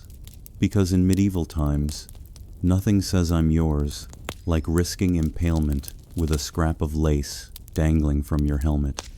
You're a knight in 12th century France, the sun beating down on your visor as you adjust that token, a handkerchief, veil, or ribbon somewhere visible, its lilac hue standing out against the grim iron, like a flower in a forge, symbolizing, I fight for her honor, and hey, I look dashing in pastels too. You mount your warhorse, the beast snorting hot breath that steams in the morning chill, its hooves pawing the earth in impatient thuds that echo your pounding heart, as you prepare to charge into the fray with her colors fluttering like a personal flag in the breeze. This practice, known as wearing her favors, isn't some poetic whim. It's surprisingly common among knights heading to war or tournaments, a way to blend chivalry with courtship that makes your armor feel less like a coffin and more like a love letter etched in steel. You fasten the ribbon securely, perhaps to your lance tip or breastplate, the silk soft against your calloused fingers, whispering a vow under your breath as trumpets blare and the field erupts into organized mayhem, hooves thundering, shields cracking, the air thick with dust, and the acrid sweat of men braced for glory or graves. It's not just about romance, it's tactical. Sporting her token boosts your standing in the eyes of peers, potentially earning patronage from her family, or even a parcel of land if you survive unscathed. Though critics mutter, it turns hardened warriors into walking laundry racks, ribbons snagging on branches, or enemy blades mid-charge. You ignore the jabs, focusing on the symbolism. I carry her with me into the storm, her colors a beacon amid the blood and banners, a highly visible eye care, and I'm not afraid to get mildly skewered about it.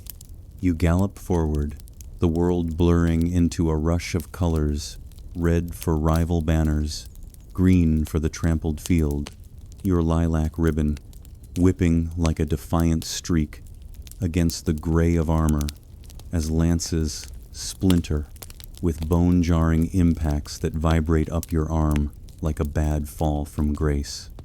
Color choice matters deeply. Red signifies passion, a bold choice if you're feeling fiery but risky if it blends with bloodstains.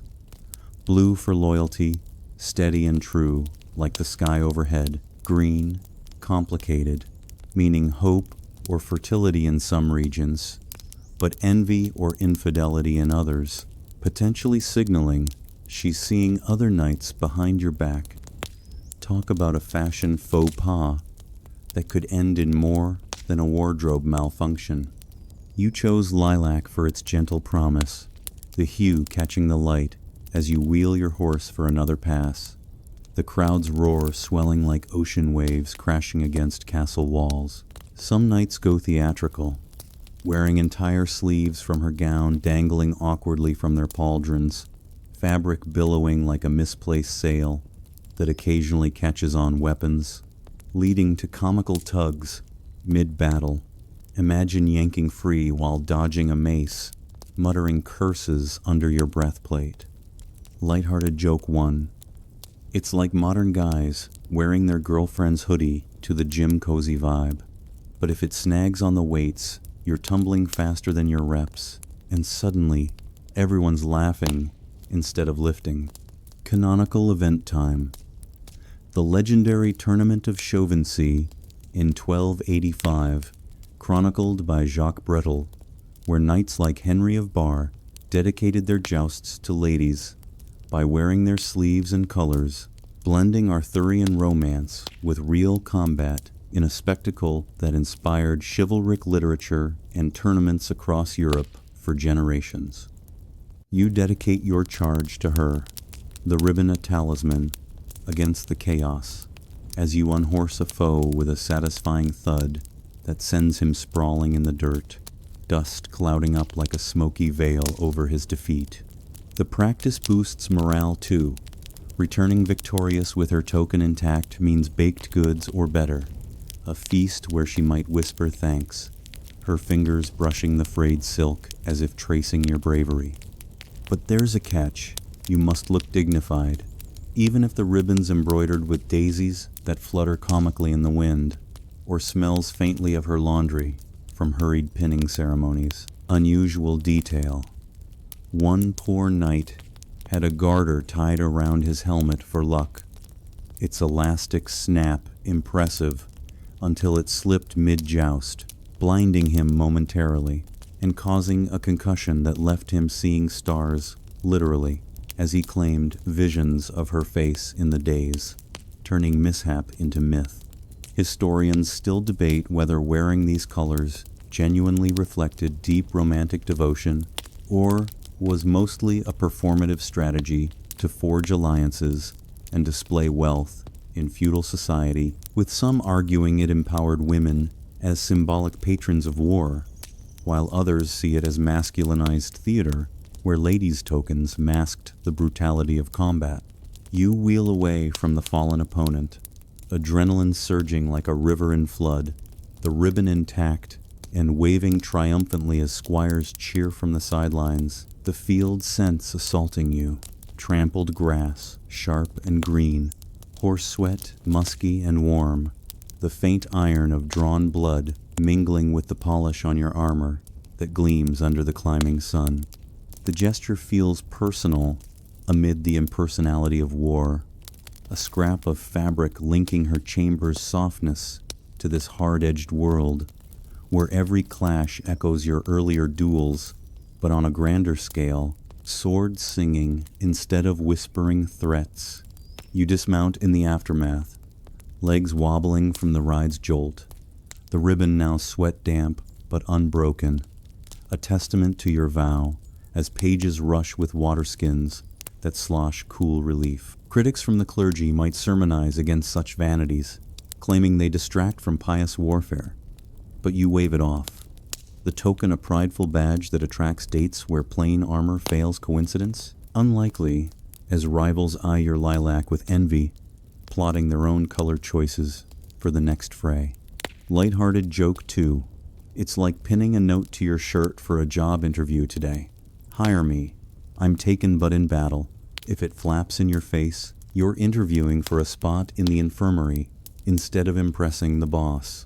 You extend the ritual further, imagining ladies embroidering messages into the cloth, "Victory to my champion," or "Don't bleed out again," practical whispers hidden in threads that catch the light like secret codes, or in quieter campaigns where tokens serve as morale boosters, fluttering from tent poles like flags of faraway affection. Sensory layers deepen, the silk's smooth slide against your gauntlet, cool and slippery, the thunderous hoofbeats vibrating through your bones like a drumroll for destiny, the acrid bite of gunpowder from early cannon tests mixing with the earthy churn of the field. Modern joke 3. Think of it as wearing a concert tee to a mosh pit. Rep your fave. But if it rips in the crowd, you're exposed faster than a bad cover band. You straighten the ribbon one last time, the battle's din fading into triumphant horns, thoughts drifting toward midnight serenades ahead. where colors give way to crooned ballads under windows. But for now, you stand tall. Her favor, a soft counterpoint to the hard-won day. You ponder the debate in the cooling breeze, a sleepy haze settling over the field as tents rise like mushrooms after rain. The token, a paradox of fragility in a world of force. From here, serenades beckon under starry skies, lutes replacing lances in the pursuit of hearts, the narrative weaving onward like a ribbon caught in the wind, fluttering toward nocturnal notes. You unpin that lilac ribbon from your battle-worn armor, its silk now frayed like the edges of your exhaustion after the field's thunderous clashes, and slip into the velvet hush of midnight, where courtship shifts from daylight lances to nocturnal notes strummed on a lute that feels more like a reluctant accomplice than an instrument of seduction, because if wearing her colors in war screamed devotion amid the dust and dents, now you're channeling that same bravery into singing ballads under her window, hoping the stars align better than your pitch, and that her father isn't a light sleeper with a heavy hand on the chamber pot. Remember those lunar confessions you timed so meticulously under the waxing moon? Or the duels where a glance sparked steel? Well, dial back the violence and amp up the vulnerability, trading your sword for strings that twang awkwardly in the cool night air, your voice cracking like a teenager's in the spotlight, all to melt her heart without waking the household hounds or earning a splashy rejection from above. Serenading isn't some forgotten footnote in medieval romance. It's a noble gesture, second only to surviving battle, a way to pour out your soul when texts or scrolls feel too tame, turning the witching hour into your personal stage where success means a dropped ribbon and failure, a soggy tunic and a bruised ego. You creep through the shadowed streets of a sleepy village, the cobblestones cool and uneven under your soft-soled shoes, those same ones you complimented on her during daylight flirtations, now carrying you silently like a thief in the night, the air thick with the damp chill of dew settling on thatched roofs, and the faint, earthy scent of smoldering hearth fires dying down from the day's labors. No dating apps here to slide into DMs. Instead, you position yourself beneath her shuttered window, the wooden frame creaking faintly in the breeze like it's whispering warnings, lute slung over your shoulder, feeling heavier than any shield from your tournament days. The moon hangs low, perhaps still waxing from your earlier cosmic consultations, casting a pale glow that turns the scene silvery and surreal, as if the world holds its breath for your performance. You tune the strings with trembling fingers, the pear-shaped instrument looking like it was carved by accident rather than art, its catgut strings twanging discordantly in the quiet most suitors, like you, aren't pros, after all, just hopeful hearts with more passion than pitch, strumming chants that blend love poems from your divine flirtations with regional dialects that slur like you've swallowed breadcrumbs mid-verse. You launch into a ballad about lilies and stars, eternal devotion, spilling out in Latin to sound scholarly, or French for that expensive flair, your voice rising hesitantly, cracking on high notes like a pubescent echo in the stillness. You pour your soul into the melody, the notes floating up toward her window like hopeful smoke signals, imagining her stirring in her bed, sheets rustling softly as she peeks through the shutters, her face a pale oval in the moonlight, listening quietly as etiquette demands, maybe dropping a token like a ribbon or flower if your tune hits the right chord, or a polite cough if it's tolerable but not triumphant. But the risk looms large. Her father might bolt upright, mistaking your croon for a caterwauling cat, or worse, an intruder, flinging open the window to dump a bucket of chamber pot water that splashes down in a cold, humiliating cascade, soaking you to the bone with romantic feedback that's anything but sweet. You dodge imaginary deluges in your mind, heart thumping like a drum in your chest, the lute's body vibrating against your ribs as you strum on, the strings twang, mingling with the night's symphony of crickets, chirping encouragement and owls hooting like skeptical critics from the trees. Lighthearted joke one. It's like karaoke night gone wrong, belt out your best. But if the crowd's her dad, you're getting booed with a bucket instead of booze, turning your love song into a wet t-shirt contest you didn't sign up for. You hit a particularly wobbly note, the sound wavering like a goat in distress, and pause to catch your breath, the cool air filling your lungs with the faint floral hint from a nearby garden. Perhaps lavender you rubbed on earlier for that herbal glow, now mixing with your nervous sweat to create a scent that's equal parts seductive and stressed. Most medieval serenades weren't polished performances. Troubadours might nail it with professional flair, but average suitors like you borrowed mandolins that broke mid-verse or lutes tuned by guesswork, their chant-based tunes more monastic than melodic, droning on about souls piercing like those stolen glances from banquet halls.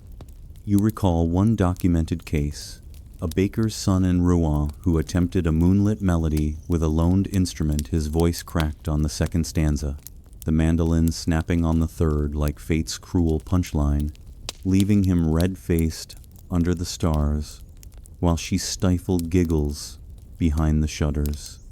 Ladies played their part politely, peeking without outright laughing, even if it sounded like a dying animal's lament, dropping encouragement tokens that fluttered down like autumn leaves, a ribbon for interest, a flower for mild approval, or that cough signaling nice try, but try daylight next time. And yes, sometimes it worked. A half-decent ditty at midnight could win hearts, earning an awkward church smile the next day. But other times, it earned you a drenching that left you shivering homeward, ego as soaked as your cloak. You strum a final chord, the notes hanging in the air like expectant mist, hoping for that peak or token instead of silence or splash. The night's quiet, amplifying every rustle, a cat slinking by with unimpressed eyes, an owl startling from its perch, as if fleeing your falsetto. The heroism lies in the act itself, bearing your feelings to the dark when safer paths like scented letters or hunting gifts feel too distant, even if your audience ends up feathered and furry rather than fair and enamored. Canonical event ahead. The 12th century troubadour tradition, exemplified by Bernard de Ventadorn's compositions, like his cansos dedicated to Eleanor of Aquitaine, which popularized serenades as expressions of courtly love across Europe, influencing poetic and musical courtship in royal circles and beyond for centuries. You imagine channeling his finesse, but reality bites with off-key warbles that echo through the alley, drawing a sleepy dog's bark or a neighbor's grumble from adjacent windows. Odd or unusual detail. Some suitors incorporated animal calls into their tunes, mimicking nightingales or owls for added romance, but one overzealous lover in Provence reportedly attracted a flock of actual birds that drowned out his ballad, turning his serenade into a chaotic chorus where pigeons cooed backup, vocals uninvited, feathered fame, but not the kind that wins hearts. Historians still debate whether these midnight serenades were genuine outpourings of affection rooted in troubadour ideals or mostly performative displays to climb social ladders and impress families during approval trials ahead, with some arguing they empowered women as judges of suitor merit, while others see them as risky spectacles reinforcing male bravado in a patriarchal setup. You linger a moment longer, lute heavy in your arms like a silent partner in crime. The moon's light fading behind a cloud as if cueing your exit, pondering if your voice carried true or just carried on the wind. Light-hearted joke too. It's like busking on the street for tips today. Strum your heart out, but if the audience tosses water instead of coins, you're not going viral, just viral with a cold from the dousing. You slink away into the shadows, the cobblestones chill seeping through your souls as a reminder of grounded risks. Thoughts drifting toward herbal beauty treatments that might freshen your post-serenade glow, or floral codes to decode her dropped token, if luck smiled. But flop or flourish, the thrill pulses in your veins, a nocturnal nudge toward affection that blends vulnerability with valor. The night's embrace, soft like a lover's sigh, or sharp like a father's scowl. Sensory whispers linger, the lute's woody resonance against your chest, warm and vibrating. The crisp bite of midnight air on your cheeks, raising whispers of goosebumps. The faint echo of your voice bouncing off stone walls like a fading dream. Modern joke 3. Think of it as dropping a voice note at 2 a.m. romantic, in theory. But if it's off-key and wakes her fam, you're blocked faster than a spam call. No undo button in sight. You melt back into the village's hush, the adventure's rhythm slowing like your footsteps. The narrative crooning onward into quieter charms under the same watchful stars, where dances or approvals await in the dawn's promise. You unpin that lilac ribbon from your battle-worn armor, its silk now frayed like the edges of your exhaustion after the field's thunderous clashes, and slip into the velvet hush of midnight, where courtship shifts from daylight lances to nocturnal notes strummed on a lute that feels more like a reluctant accomplice than an instrument of seduction, because of wearing her colors in war screamed devotion amid the dust and dents. Now you're channeling that same bravery into singing ballads under her window, hoping the stars align better than your pitch, and that her father isn't a light sleeper with a heavy hand on the chamber pot. Remember those lunar confessions you timed so meticulously under the waxing moon, or the duels where a glance sparked steel? Well, dial back the violence and amp up the vulnerability, trading your sword for strings that twang awkwardly in the cool night air, your voice cracking like a teenager's in the spotlight, all to melt her heart without waking the household hounds or earning a splashy rejection from above. Serenading isn't some forgotten footnote in medieval romance. It's a noble gesture, second only to surviving battle, a way to pour out your soul when texts or scrolls feel too tame, turning the witching hour into your personal stage where success means a dropped ribbon and failure, a soggy tunic and a bruised ego. You creep through the shadowed streets of a sleepy village, the cobblestones cool and uneven under your soft-soled shoes, those same ones you complimented on her during daylight flirtations, now carrying you silently like a thief in the night, the air thick with the damp chill of dew settling on thatched roofs, and the faint, earthy scent of smoldering hearth fires dying down from the day's labors. No dating apps here to slide into DMs. Instead, you position yourself beneath her shuttered window, the wooden frame creaking faintly in the breeze like it's whispering warnings, lute slung over your shoulder, feeling heavier than any shield from your tournament days. The moon hangs low, perhaps still waxing from your earlier cosmic consultations, casting a pale glow that turns the scene silvery and surreal, as if the world holds its breath for your performance.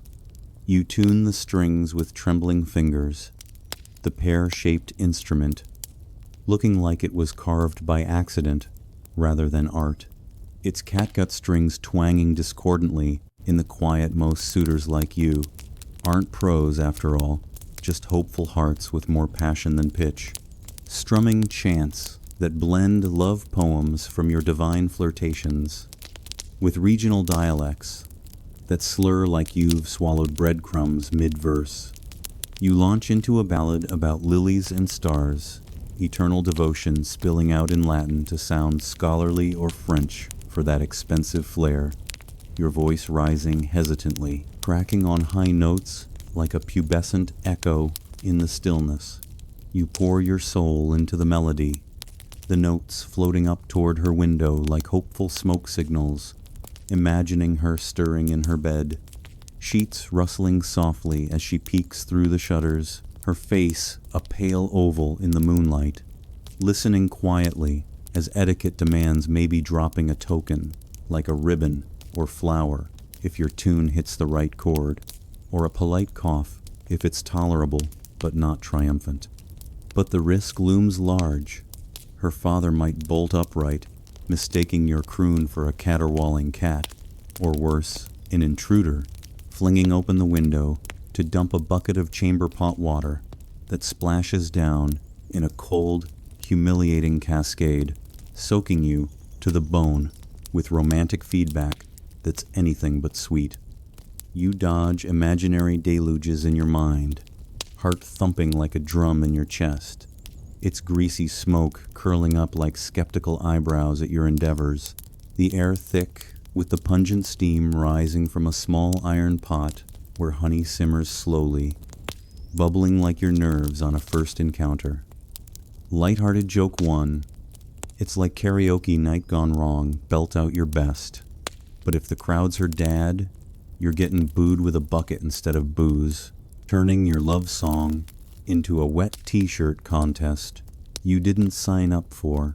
You hit a particularly wobbly note, the sound wavering like a goat in distress, and pause to catch your breath. Stars pricking the darkness like distant lantern flames, as you recall one 12th century troubadour's tradition, exemplified by Bernard de Ventadorn's compositions, like his cansos dedicated to Eleanor of Aquitaine, which popularized serenades as expressions of courtly love across Europe, influencing poetic and musical courtship in royal circles and beyond for centuries.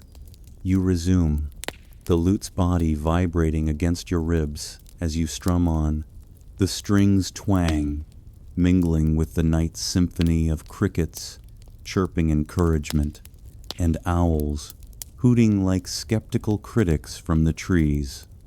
Most medieval serenades weren't polished performances. Troubadours might nail it with professional flair, but average suitors like you borrowed mandolins that broke mid-verse or lutes tuned by guesswork, their chant-based tunes more monastic than melodic, droning on about souls piercing like those stolen glances from banquet halls. You recall one documented case, a baker's son in Rouen, who attempted a moonlit melody with a loaned instrument. His voice cracked on the second stanza, the mandolin snapping on the third like fate's cruel punchline, leaving him red-faced under the stars while she stifled giggles behind the shutters. Ladies played their part politely, peeking without outright laughing, even if it sounded like a dying animal's lament, dropping encouragement tokens that fluttered down like autumn leaves a ribbon for interest, a flower for mild approval, or that cough signaling nice try, but try daylight next time. And yes, sometimes it worked. A half-decent ditty at midnight could win hearts, earning an awkward church smile the next day. But other times, it earned you a drenching that left you shivering homeward. Ego as soaked as your cloak, you strum a final chord, the notes hanging in the air like expectant mist, hoping for that peak or token instead of silence or splash.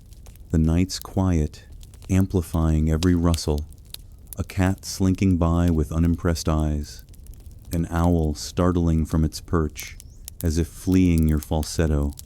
The heroism lies in the act itself, bearing your feelings to the dark when safer paths like scented letters or hunting gifts feel too distant, even if your audience ends up feathered and furry rather than fair and enamored.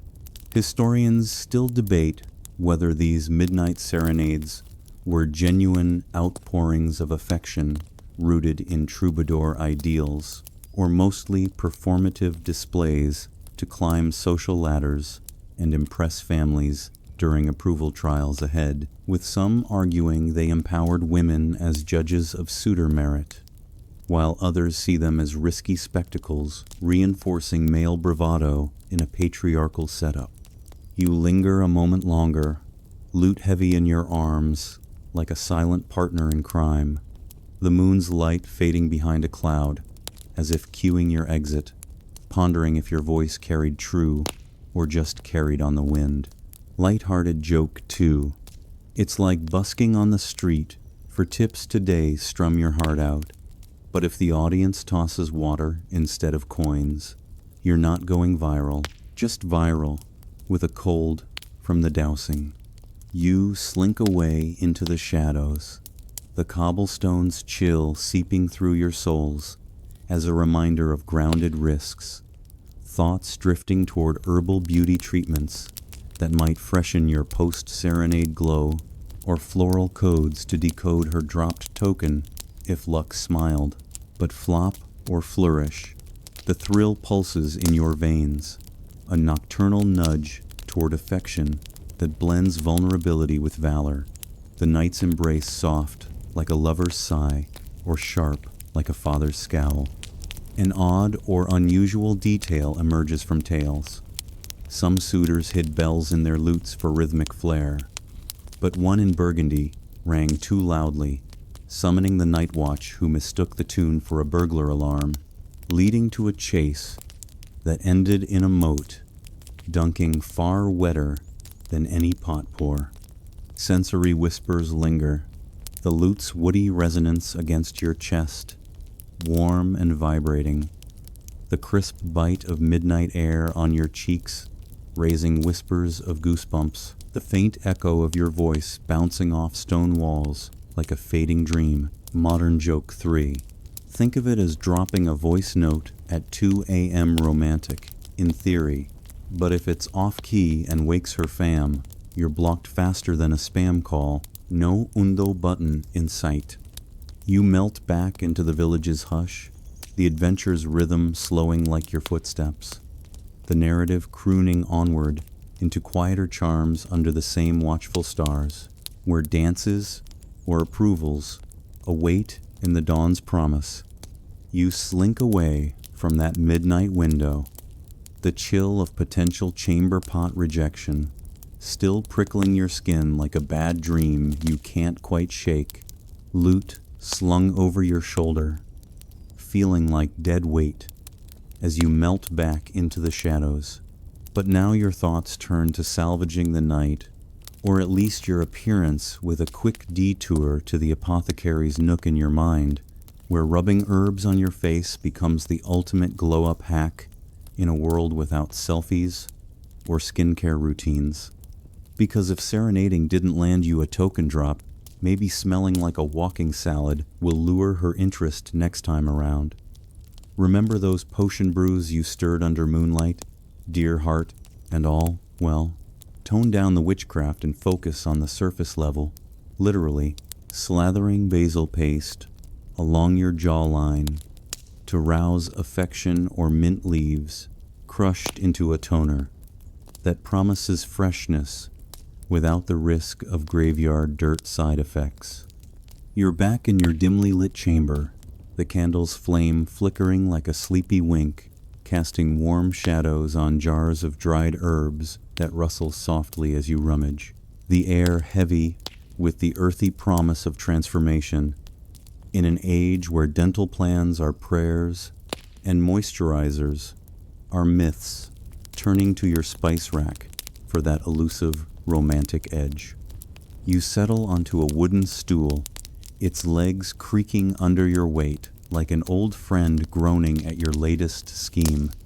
Dipping your fingers into a bowl of crushed basil leaves mixed with water, or, if you're fancy, a drop of rose water from those aromatic letters you sent weeks ago. The paste cool and gritty against your skin as you smear it across your cheeks, the sharp, peppery scent bursting forth like a green alarm clock, waking your pores.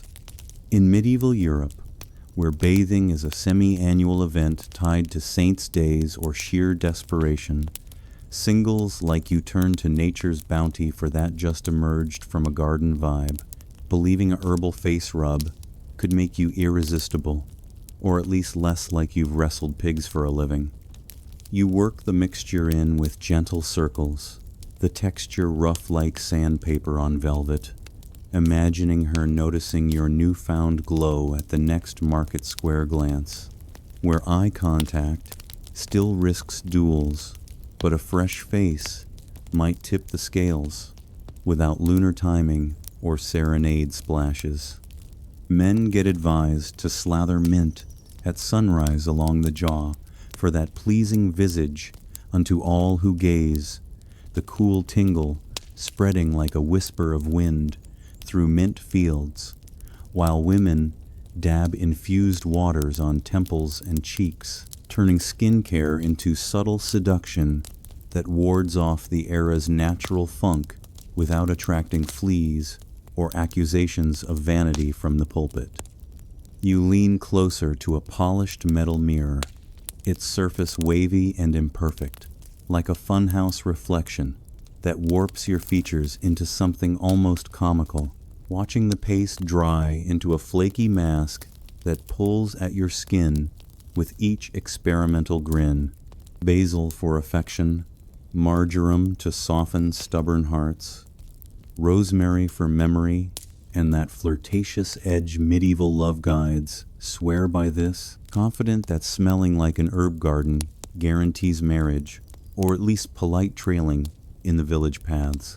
You crush time between your fingers, the resinous burst clinging to your palms like a sticky promise, rubbing it on your neck where parsley oil might already streak from an earlier attempt, the combination creating a scent profile that's bold yet bizarre.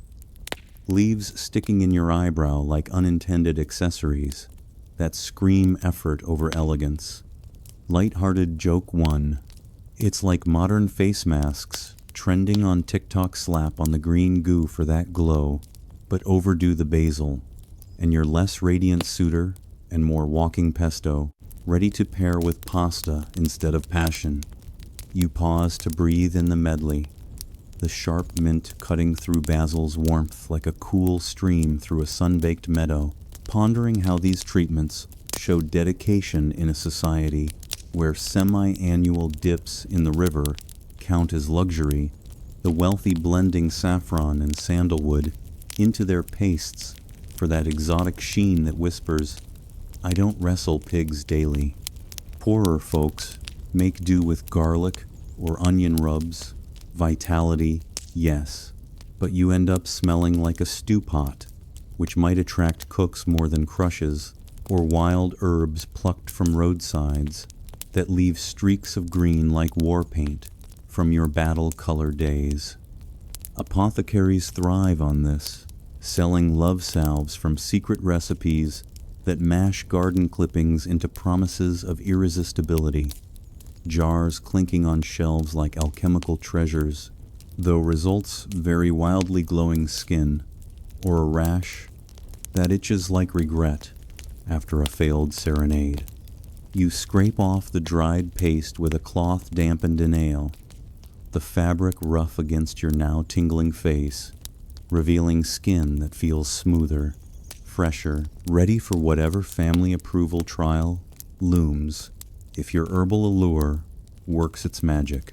Canonical Event Time, the compilation of the Torchlight texts in the 12th century at the Salerno Medical School in Italy, a collection of women's health and beauty treatises that detailed herbal cosmetic recipes influencing medieval skincare practices across Europe. and blending Byzantine, Arabic, and Latin traditions into guides for feminine allure that shaped romance rituals for centuries. You experiment with a sunrise mint bath for your visage, the leaves steeping in warm water that steams up the mirror, fogging your reflection as you dab it on, the ritual feeling almost sacred, like those divine poetry sessions, believing it makes you pleasing unto all eyes, noble or not. But not all's glamorous. The poor resort to whatever avoids rat attraction, while side effects like sneezing from overzealous thyme or goat nibbles on your herbed cheeks turn beauty into comedy. One suitor reportedly drawing a herd after a parsley overdose, his glow-up derailed by bleeding admirers instead of beloveds. You feel the tingle deepen, a cool burn that spreads like whispered gossip through your veins, imagining her reaction at dawn's market, where your face shines without the plague's pallor, luring that soft gaze without needing a duel or potion slip. Historians still debate whether these herbal beauty treatments genuinely stemmed from ancient medicinal knowledge adapted for romance, or were mostly placebo effects boosted by societal pressure in an unhygienic era, with some arguing they reveal early pharmacology's role in courtship, while others dismiss them as folk superstitions that masked deeper insecurities about appearance in arranged match societies. You rinse off the last flakes, water trickling down your neck in rivulets that pool on the floorboards, the chamber's air now a herbal haze that clings like a second skin, readying you for floral codes ahead, where a daisy in your belt announces innocence without words. The process feels empowering, a quiet rebellion against the grime of daily life. Your reflection, clearer now, smirking back with sarcasm, as if saying, "Glow on, you hopeful fool." You extend the routine, perhaps infusing oils with rose petals for that luxurious touch, the petals crumbling softly under your pestle with a faint crunch like stepping on autumn leaves, blending scents from your pomander days into a lotion that slicks on smooth and shiny, or rubbing time on the chest to make the heart visible, as one text claims, symbolic enough to tie back to those hunting gifts where vitality came from slain beasts, now herbal instead of hardy.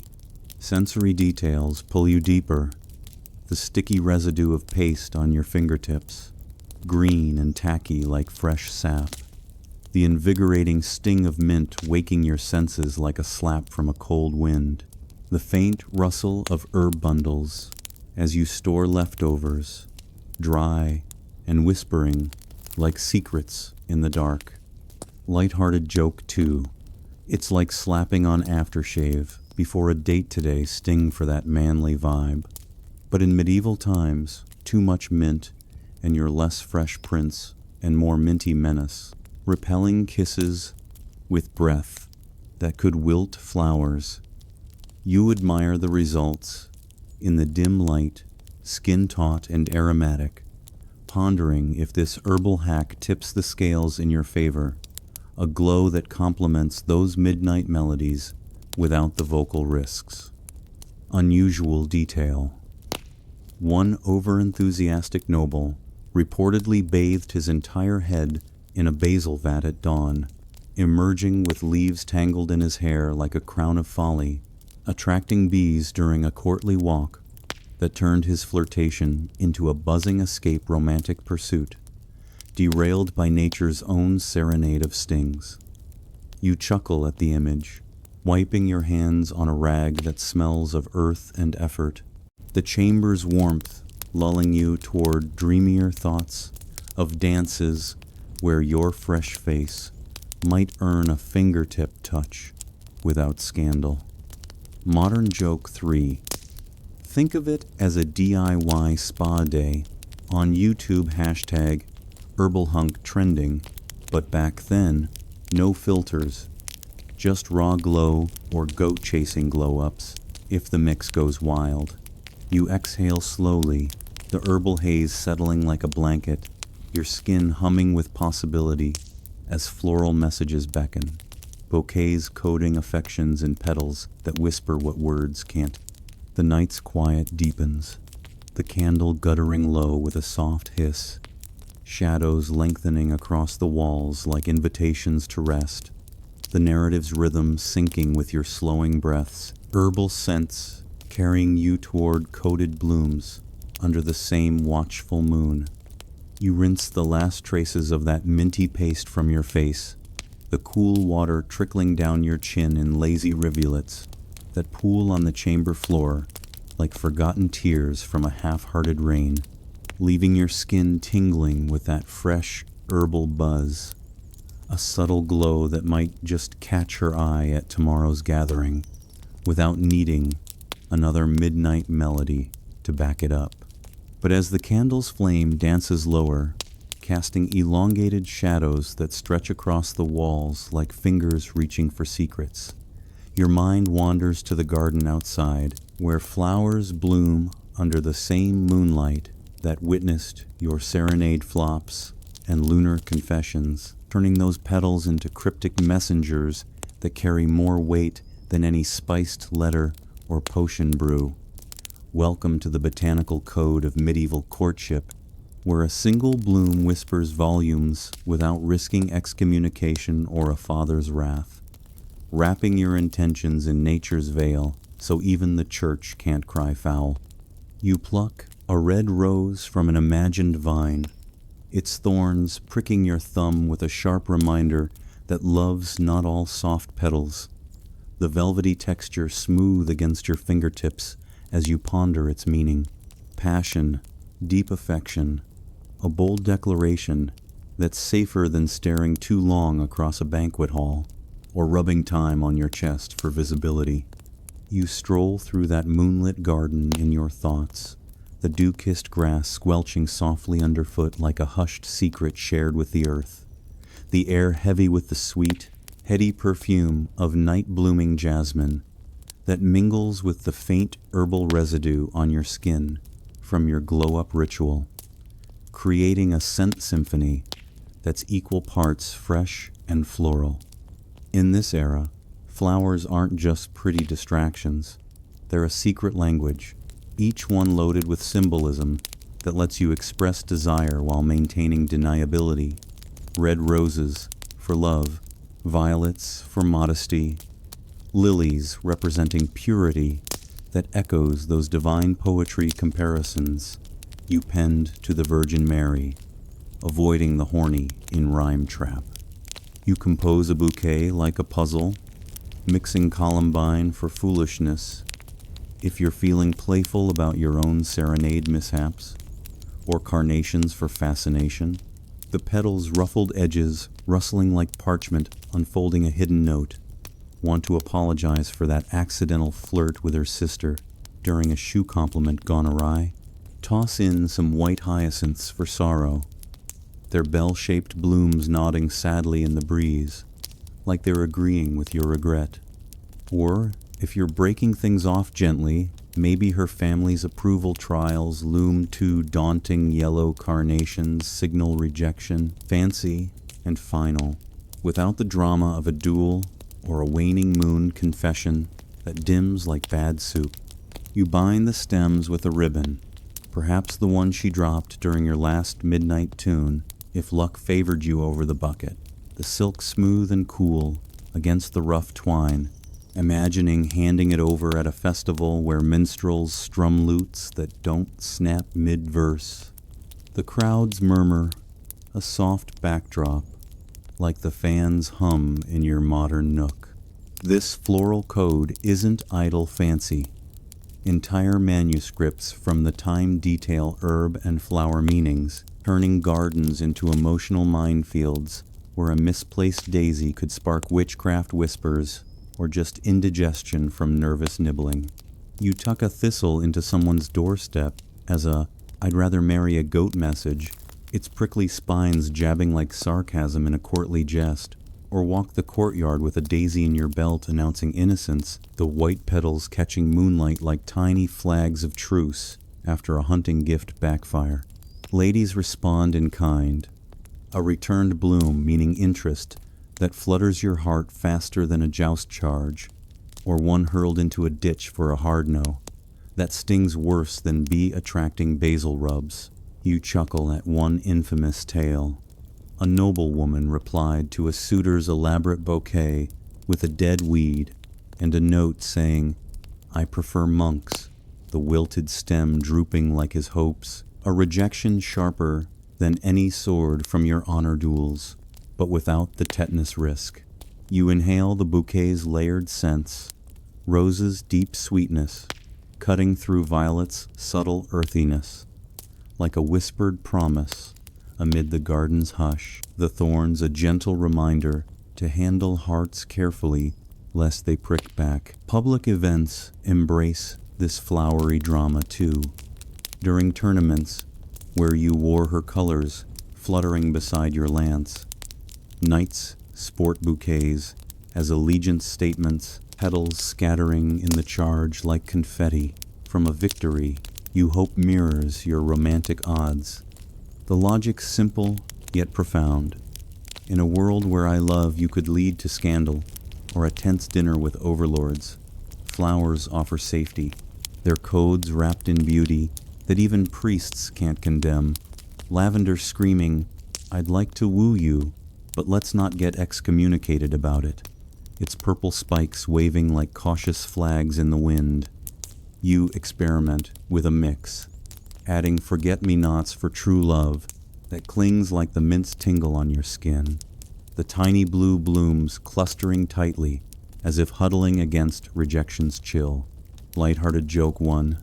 It's like modern emoji texts, rose for love, eggplant for, well, keep it PG, but mess up the bouquet, and you're sending an eggplant when you meant thumbs up, turning flirt into flop, faster than a wilted stem. You feel the narrative's sleepy pull, like sinking deeper into a feather bed after a long day's codes and clashes, pondering how these floral whispers tie back to your aromatic letters dusted with petals, now alive and blooming, instead of pressed dry. Canonical event time.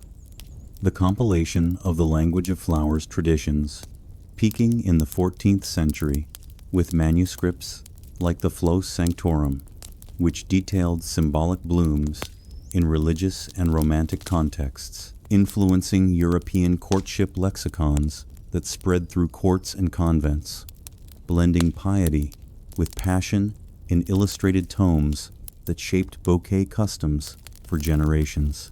You tuck the finished arrangement under your arm, stems crunching softly like stepping on fallen leaves, ready to deliver at dawn's market, where her eyes might decode the message without words, the petals' fragrance wafting like an invitation to dance fingertip close at the next courtly gathering.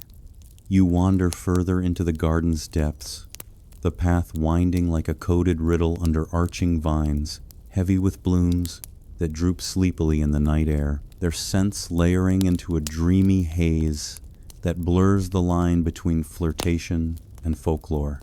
Odd or unusual detail. One overzealous suitor reportedly hid a live bee in his bouquet to symbolize industrious love, but the insect escaped mid-presentation, stinging the lady's hand and turning his gesture into a buzzing disaster that had the whole court swatting and swearing romance, derailed by nature's own prickly code, leaving him with welts and wounded pride instead of wedded bliss. Historians still debate whether these floral message codes genuinely stemmed from ancient symbolic traditions adapted into Christian Europe, or were mostly courtly inventions to navigate social hierarchies and church restrictions, with some arguing they empowered women as interpreters of male intent, while others see them as elitist games that excluded peasants from nuanced wooing in favor of straightforward land-based proposals. You place the bouquet on a stone bench, petals glowing faintly in the moonlight, like luminescent whispers. imagining her unraveling the puzzle roses for yes, carnations tossed back for no. The exchange, a silent dialogue, safer than serenades or stares that spark lawsuits. Sensory details envelop you. The velvety brush of petals against your palm, soft as whispered vows.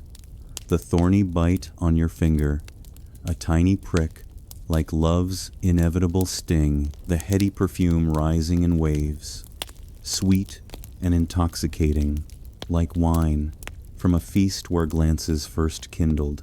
Light-hearted joke too. It's like sending a cryptic tweet today, rose emoji for romance, but add a cactus by mistake, and you're signaling hands off instead of hold me, turning DMs into drama without the delete button.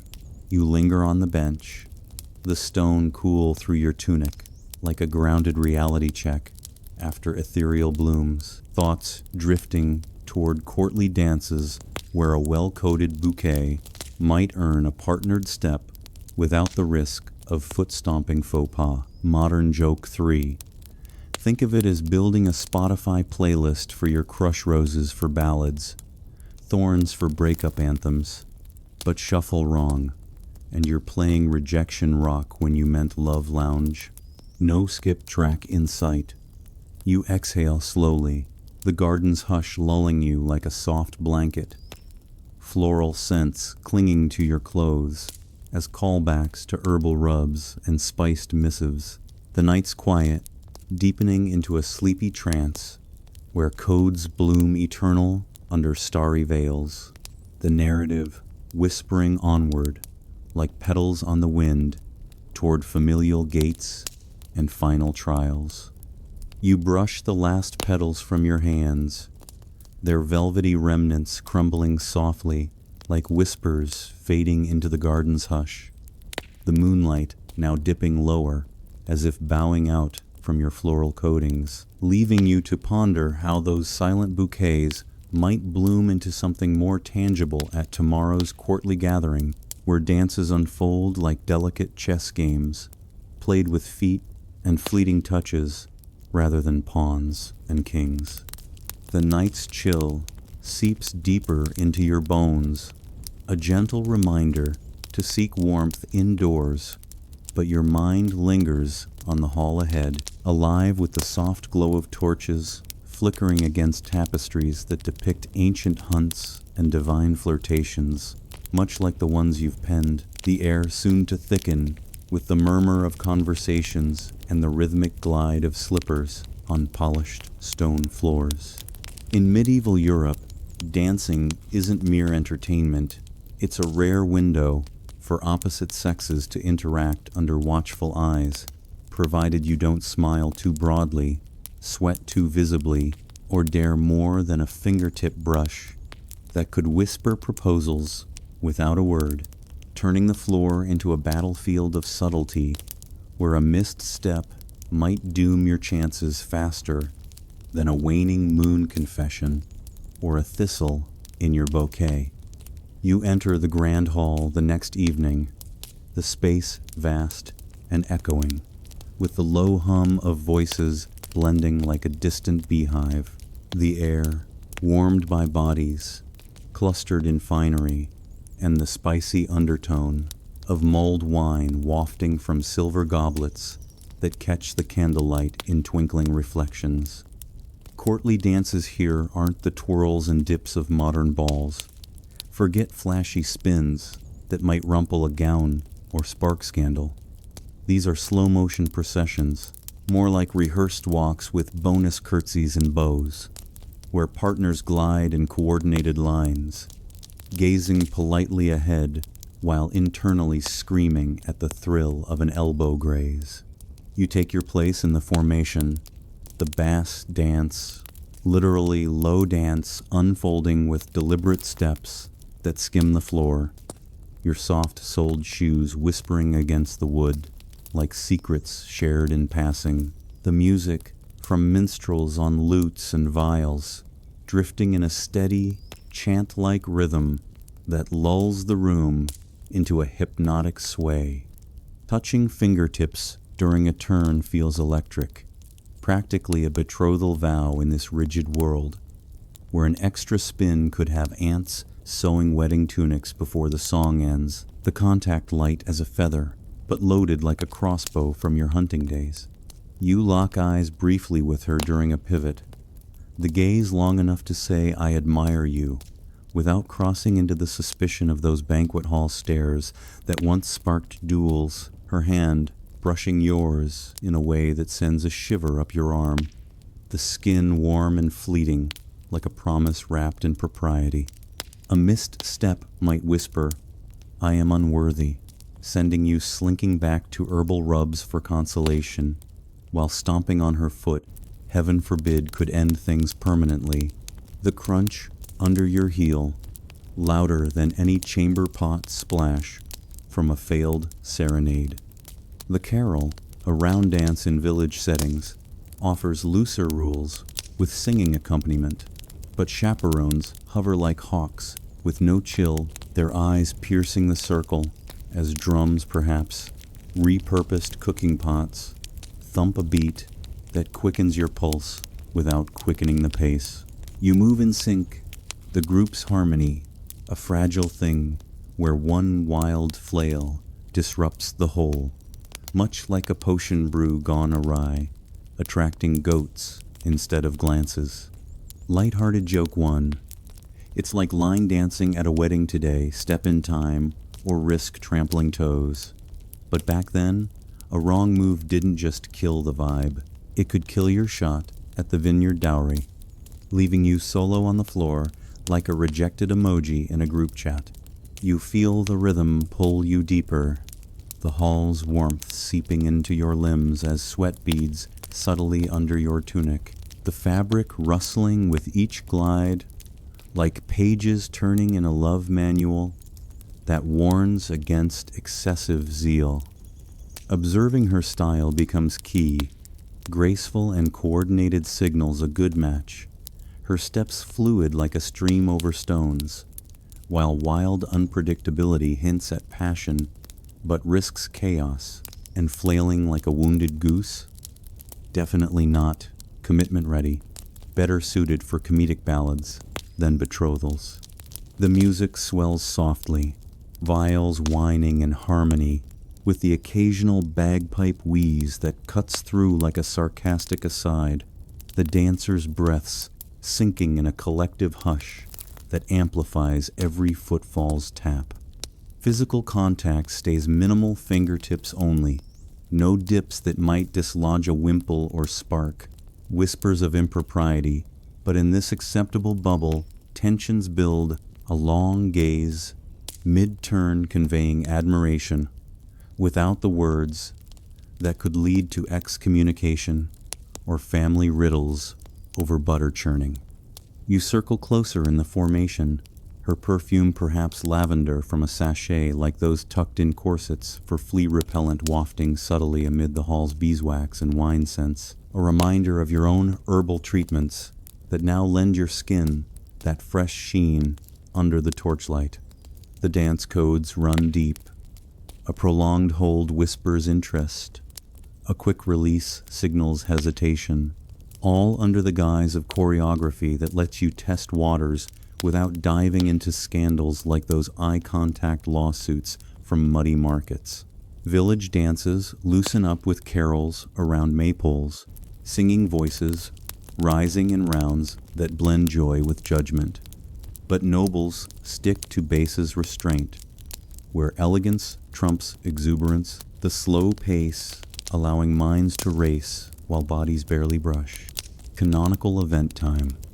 The grand ball at the court of Burgundy in 1454, known as the Feast of the Pheasant, where Duke Philip the Good hosted a lavish dance spectacle, blending chivalric oaths with courtly steps, inspiring similar events across Europe, and codifying dance as a tool for political and romantic alliances in the late medieval period.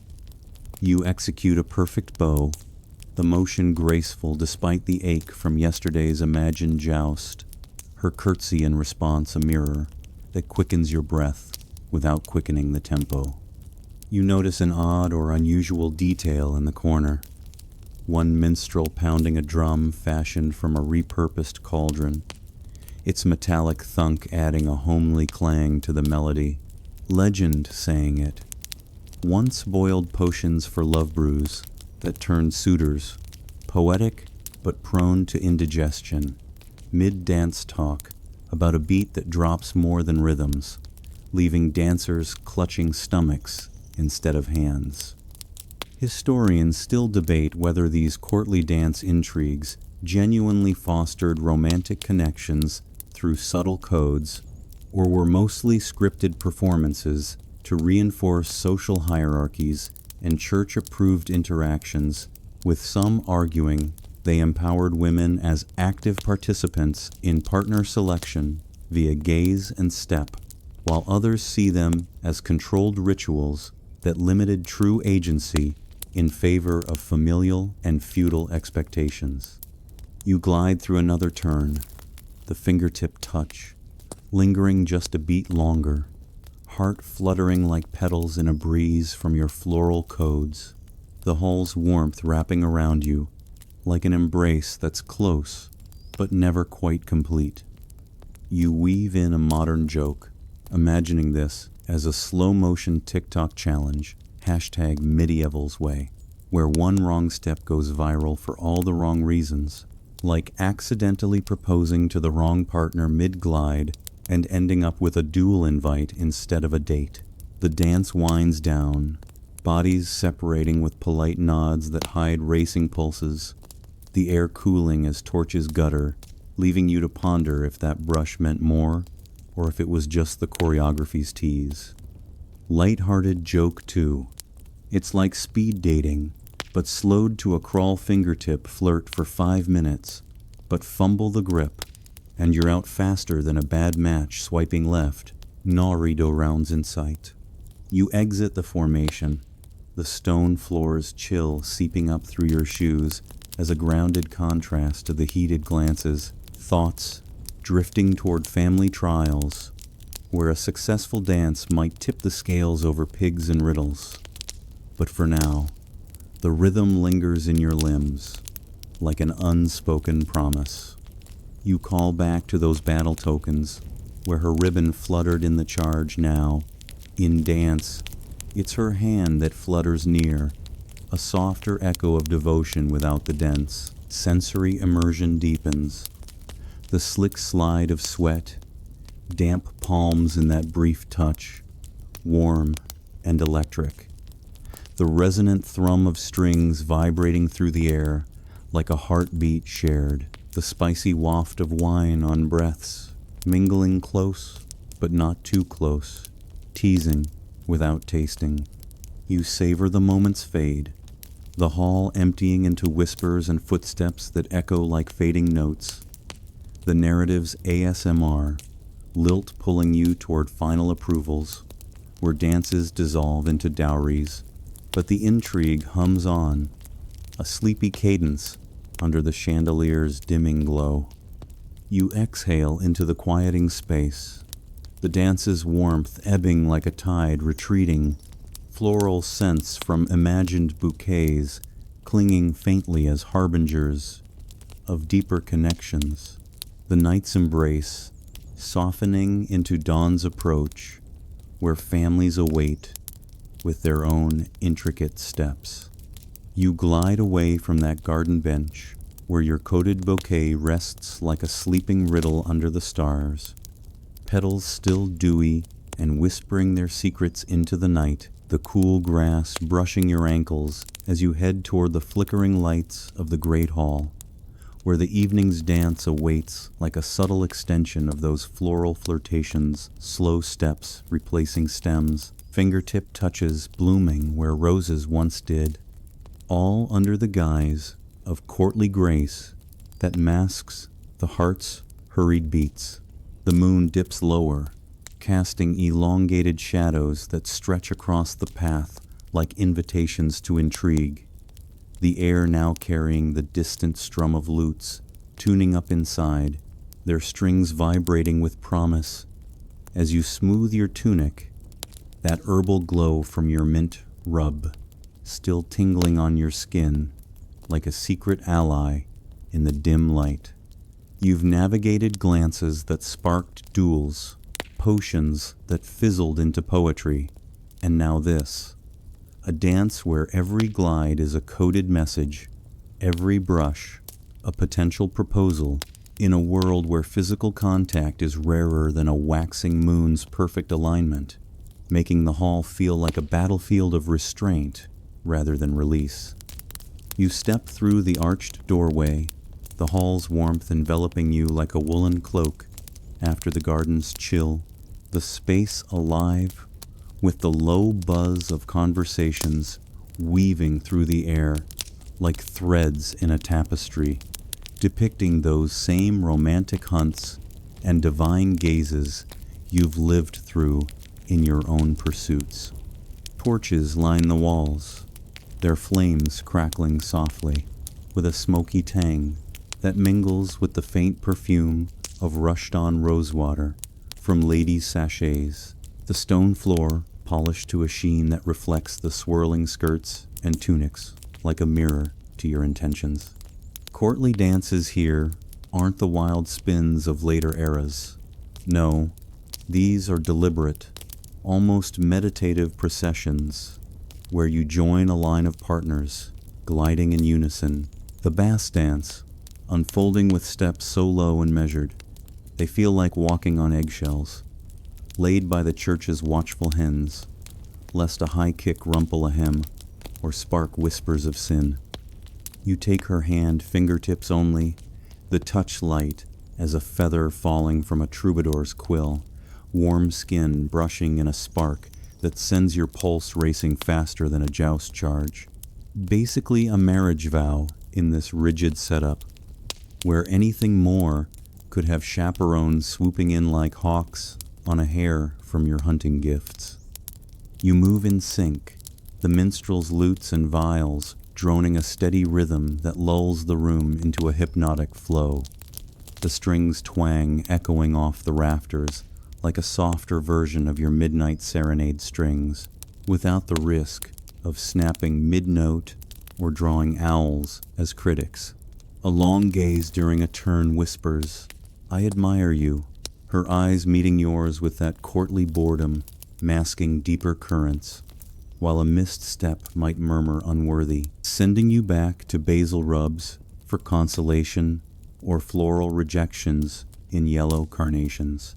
You execute a pivot perfectly, the fabric of your sleeve whispering against hers in a rustle that's louder in your mind than the drum's thump, perhaps from a repurposed pot that once boiled your love potions, now beating time to your tentative connection. The thrill builds in these constraints. An extra spin, and suddenly ants are measuring linen for wedding tunics. The fingertip hold lingering just enough to quicken breaths without quickening scandals. The hall's beeswax candles casting golden halos that make everyone look saintly, tying back to those Virgin Mary metaphors you inked to dodge excommunication. Lighthearted joke 1. It's like playing footsie under the table at a family dinner, subtle thrill, but step too far, and you're explaining to her father why his boot's now on your toe, turning flirt into family feud faster than a bad bouquet code. You observe her style closely, as Love Guides suggest. Her graceful coordination, signaling a solid match, steps fluid like a river over smooth stones, without the flail of a wounded goose that screams not ready for rings. The carole, in village variants, loosens things with round formations and singing, but here in noble circles, it's all bass restraint, chaperones circling like planets in a cosmic alignment. You once consulted for confessions, their eyes hawk-sharp on any sweat bead or smile too wide that might hint at unseemly heat. You brush elbows accidentally, or is it? The contact sending a shiver that's part thrill, part terror, like sipping a potion brew without knowing if it's love or indigestion waiting. The music from bagpipes wheezes in occasionally, cutting through the vials like a sarcastic aside in your inner monologue.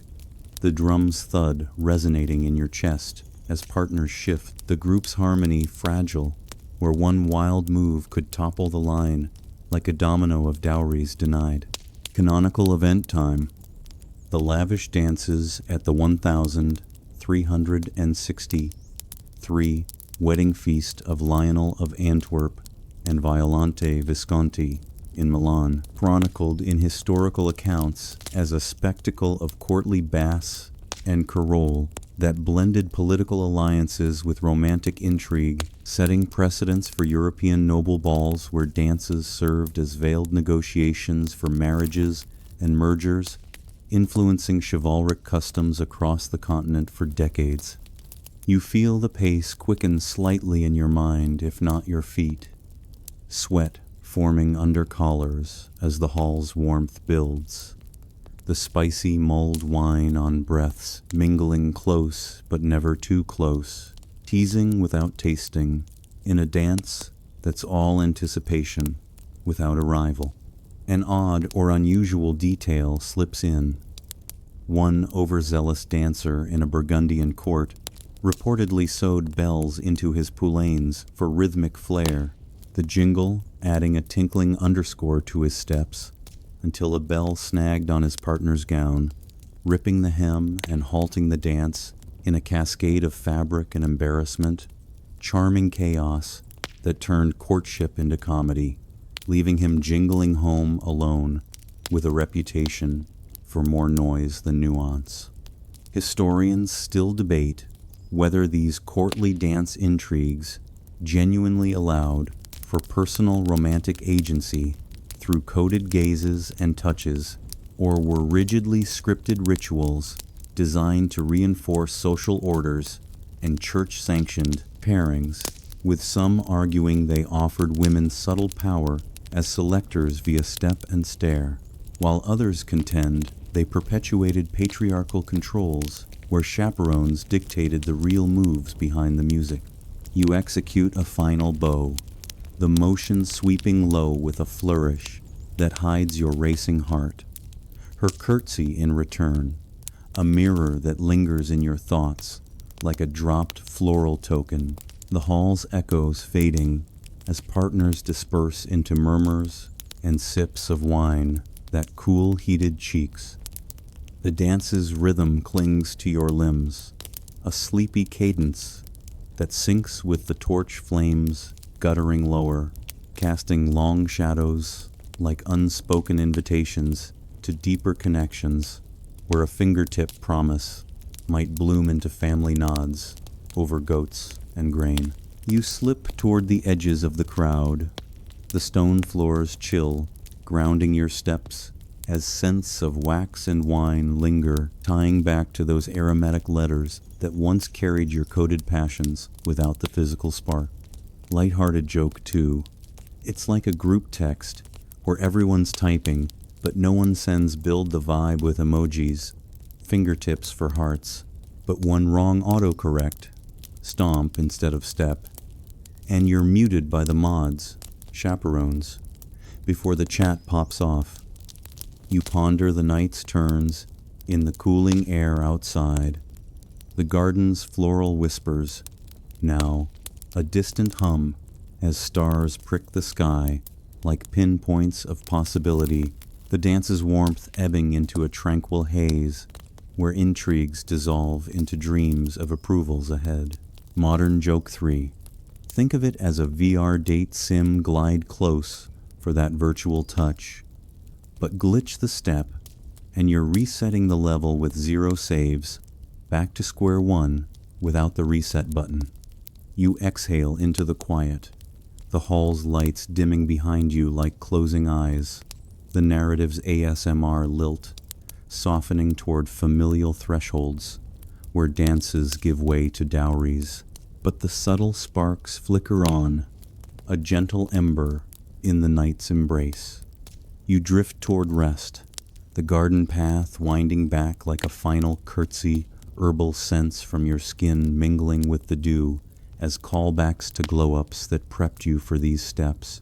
The stars above, aligning perhaps favorably for once, without needing charts or chance to guide the way. You glide out of that final curtsy, the hall's echoes fading behind you like the last notes of a viol, trailing into silence.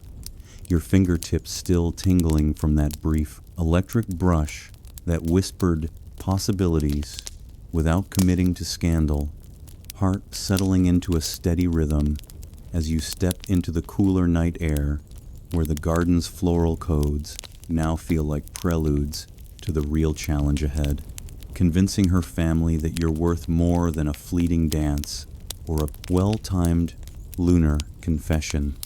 The path winds toward her family's manor, torches guttering along the walls in smoky halos that cast wavering shadows on the stone, the air crisp with the scent of cooling earth and distant stables where horses snort softly in their sleep, your boots crunching gravel that feels like stepping on the eggshells of negotiation, because winning her heart was the easy part.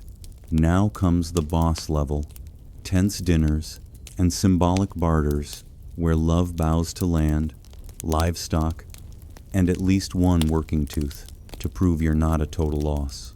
You've sung ballads that dodged buckets, rubbed basil till your skin glowed greener than envy, and danced without dipping into disaster. But this is where medieval romance crashes into reality. Families scrutinizing you like a merchant eyeing flawed cloth, demanding proof you're stable, sane, and solvent enough to merge assets without dragging their lineage into the moat. You arrive at the manor's heavy oak door, its iron hinges creaking open with a groan that sounds like a skeptical father-in-law already, ushering you into a chamber, warmed by a roaring hearth, where flames crackle and pop like judgmental whispers, the air thick with the rich aroma of roasted meats and spiced ale steaming from pewter mugs that clink ominously on the long table. Her parents sit at the head, faces stern under candlelight that carves deep shadows into their features, her mother appraising you with eyes sharp as thorns from your rose bouquets, her father stroking a beard that hides calculations of dowries and deeds, the room's tapestries depicting ancestral alliances that remind you this isn't just about affection. It's a feudal merger where you're bargaining for partial control of their goat pasture as much as her hand.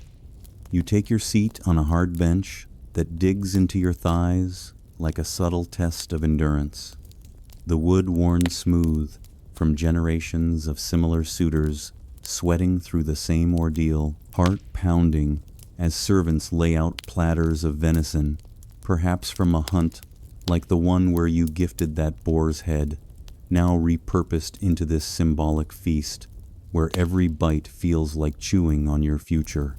Families want stability. Do you have sheep, land, teeth that don't wobble like loose fence posts? These are the medieval equivalents of, are you emotionally available?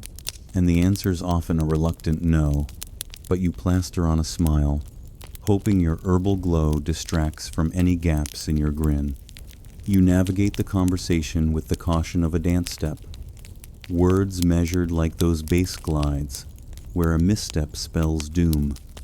Her father grilling you on your holdings, while passing bread that's crusty and warm, steam rising like the tension in the room.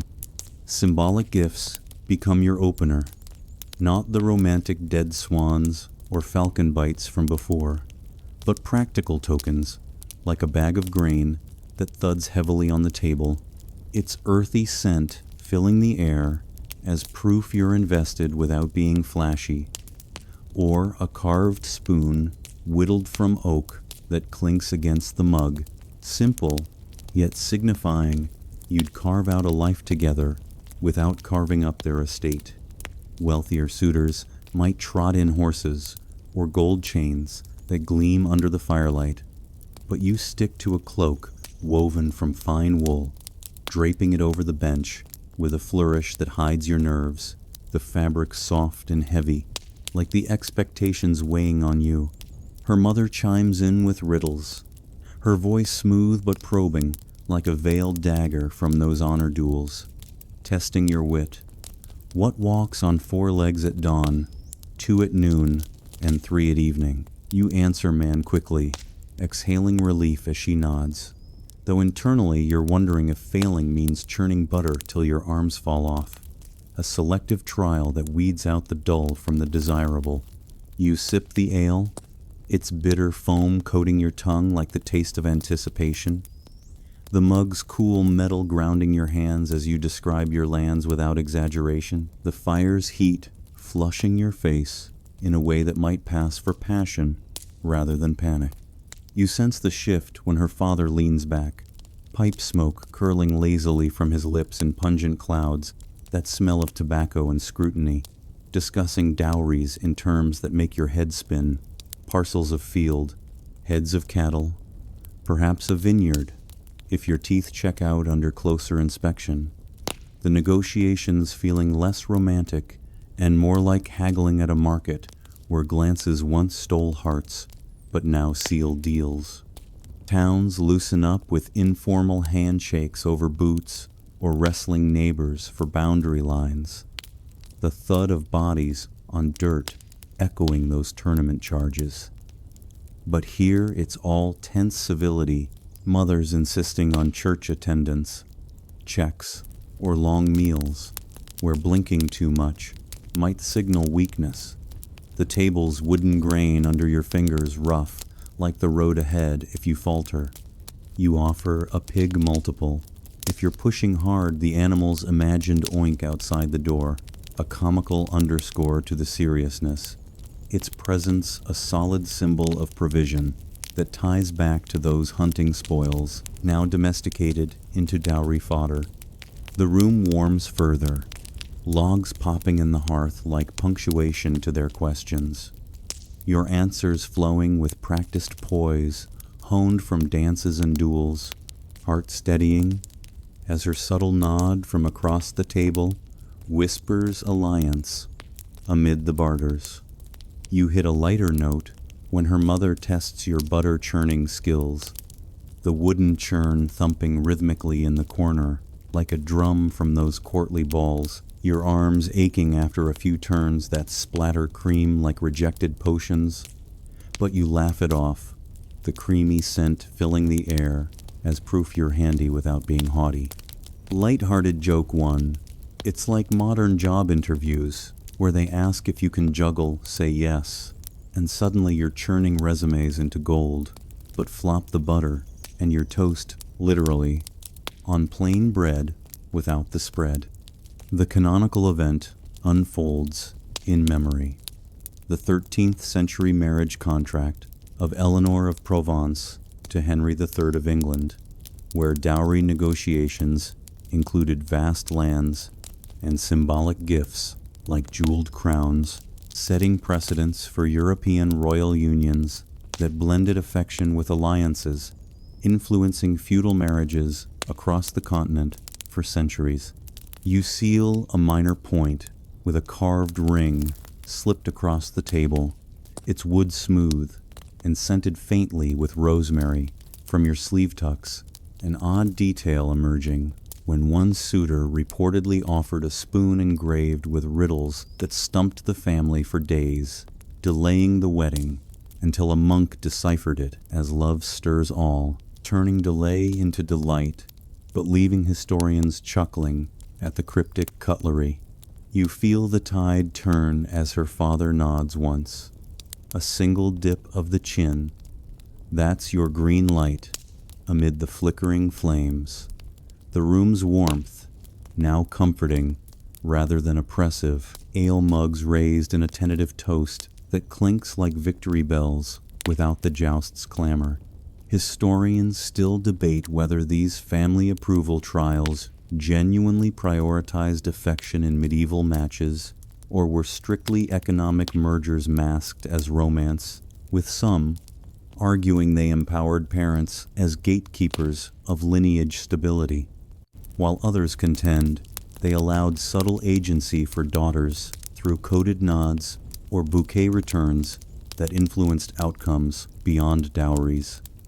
You rise from the table, legs steady despite the churn's ache, the hearth's embers glowing like fading stars as conversations wind down, heart full with the nod's promise that dances and duels led here to a merger of hearts and herds where love, at last, finds its feudal footing. You step out into the night, the manor's door creaking shut behind you like a chapter closing, the cool air washing over your face in a refreshing wave that carries the faint smoke from the hearth, mingling with your herbal residue in a scent that's equal parts triumph and time. Light-hearted joke, too. It's like closing a deal on a house today, haggle over the garage or goats. But if the butter doesn't churn smooth, you're stuck renting romance instead of owning it. No closing costs included. The path home stretches under the stars, your steps lighter now, bouquet codes and dance brushes, feeling like stepping stones to this nod that seals more than scrolls ever could. The village quiet, save for a distant owl hoot that sounds like approval from the cosmos itself. You pause at a crossroads, the wind rustling leaves like applause for your persistence, pondering if that pig sealed it or your riddle wit. But the night's hush reassures you family trials conquered, romance's endgame unlocked without a final duel or drenching. Modern joke 3. Think of it as surviving a family game night win at riddles, claim the prize, but lose at churning, and you're the one washing dishes or herding goats for eternity. No rematch button in sight. You continue onward, the manor's lights dimming behind like a fading torch, the narrative's rhythm slowing into satisfaction's sigh, approval's blooming where petals once coded hope. As the manor's distant glow blurs into the night's soft veil, you feel the weight of those tense negotiations lift like mist rising from a dawn-kissed meadow. The path home, winding gently under a canopy of stars that twinkle with quiet approval, each one a faint echo of the glances, gifts, and glides that led you here. The cool breeze caresses your skin, carrying whispers of lavender and lingering ale, soothing the echoes of riddles and churns that tested not just your worth, but the very weave of affection in this intricate tapestry of medieval hearts. You breathe deeply, the air crisp and clean, washing away the hearth's smoky warmth, leaving only a serene calm that settles over you like a feather-light blanket drawn up to your chin. The world's edges softening into a hazy dream where duels dissolve into dances, potions into petals, and approvals bloom eternal without the prick of thorns or the splash of rejection. Reassure yourself now, dear listener, that in this baffling realm of courtly pursuits, where love danced on the edge of suspicion and starlit codes, you've navigated the quirks with grace, emerging not just wiser, but wrapped in the gentle hush of history's lullaby, the final nod, a whisper that all ends well in the quiet folds of time.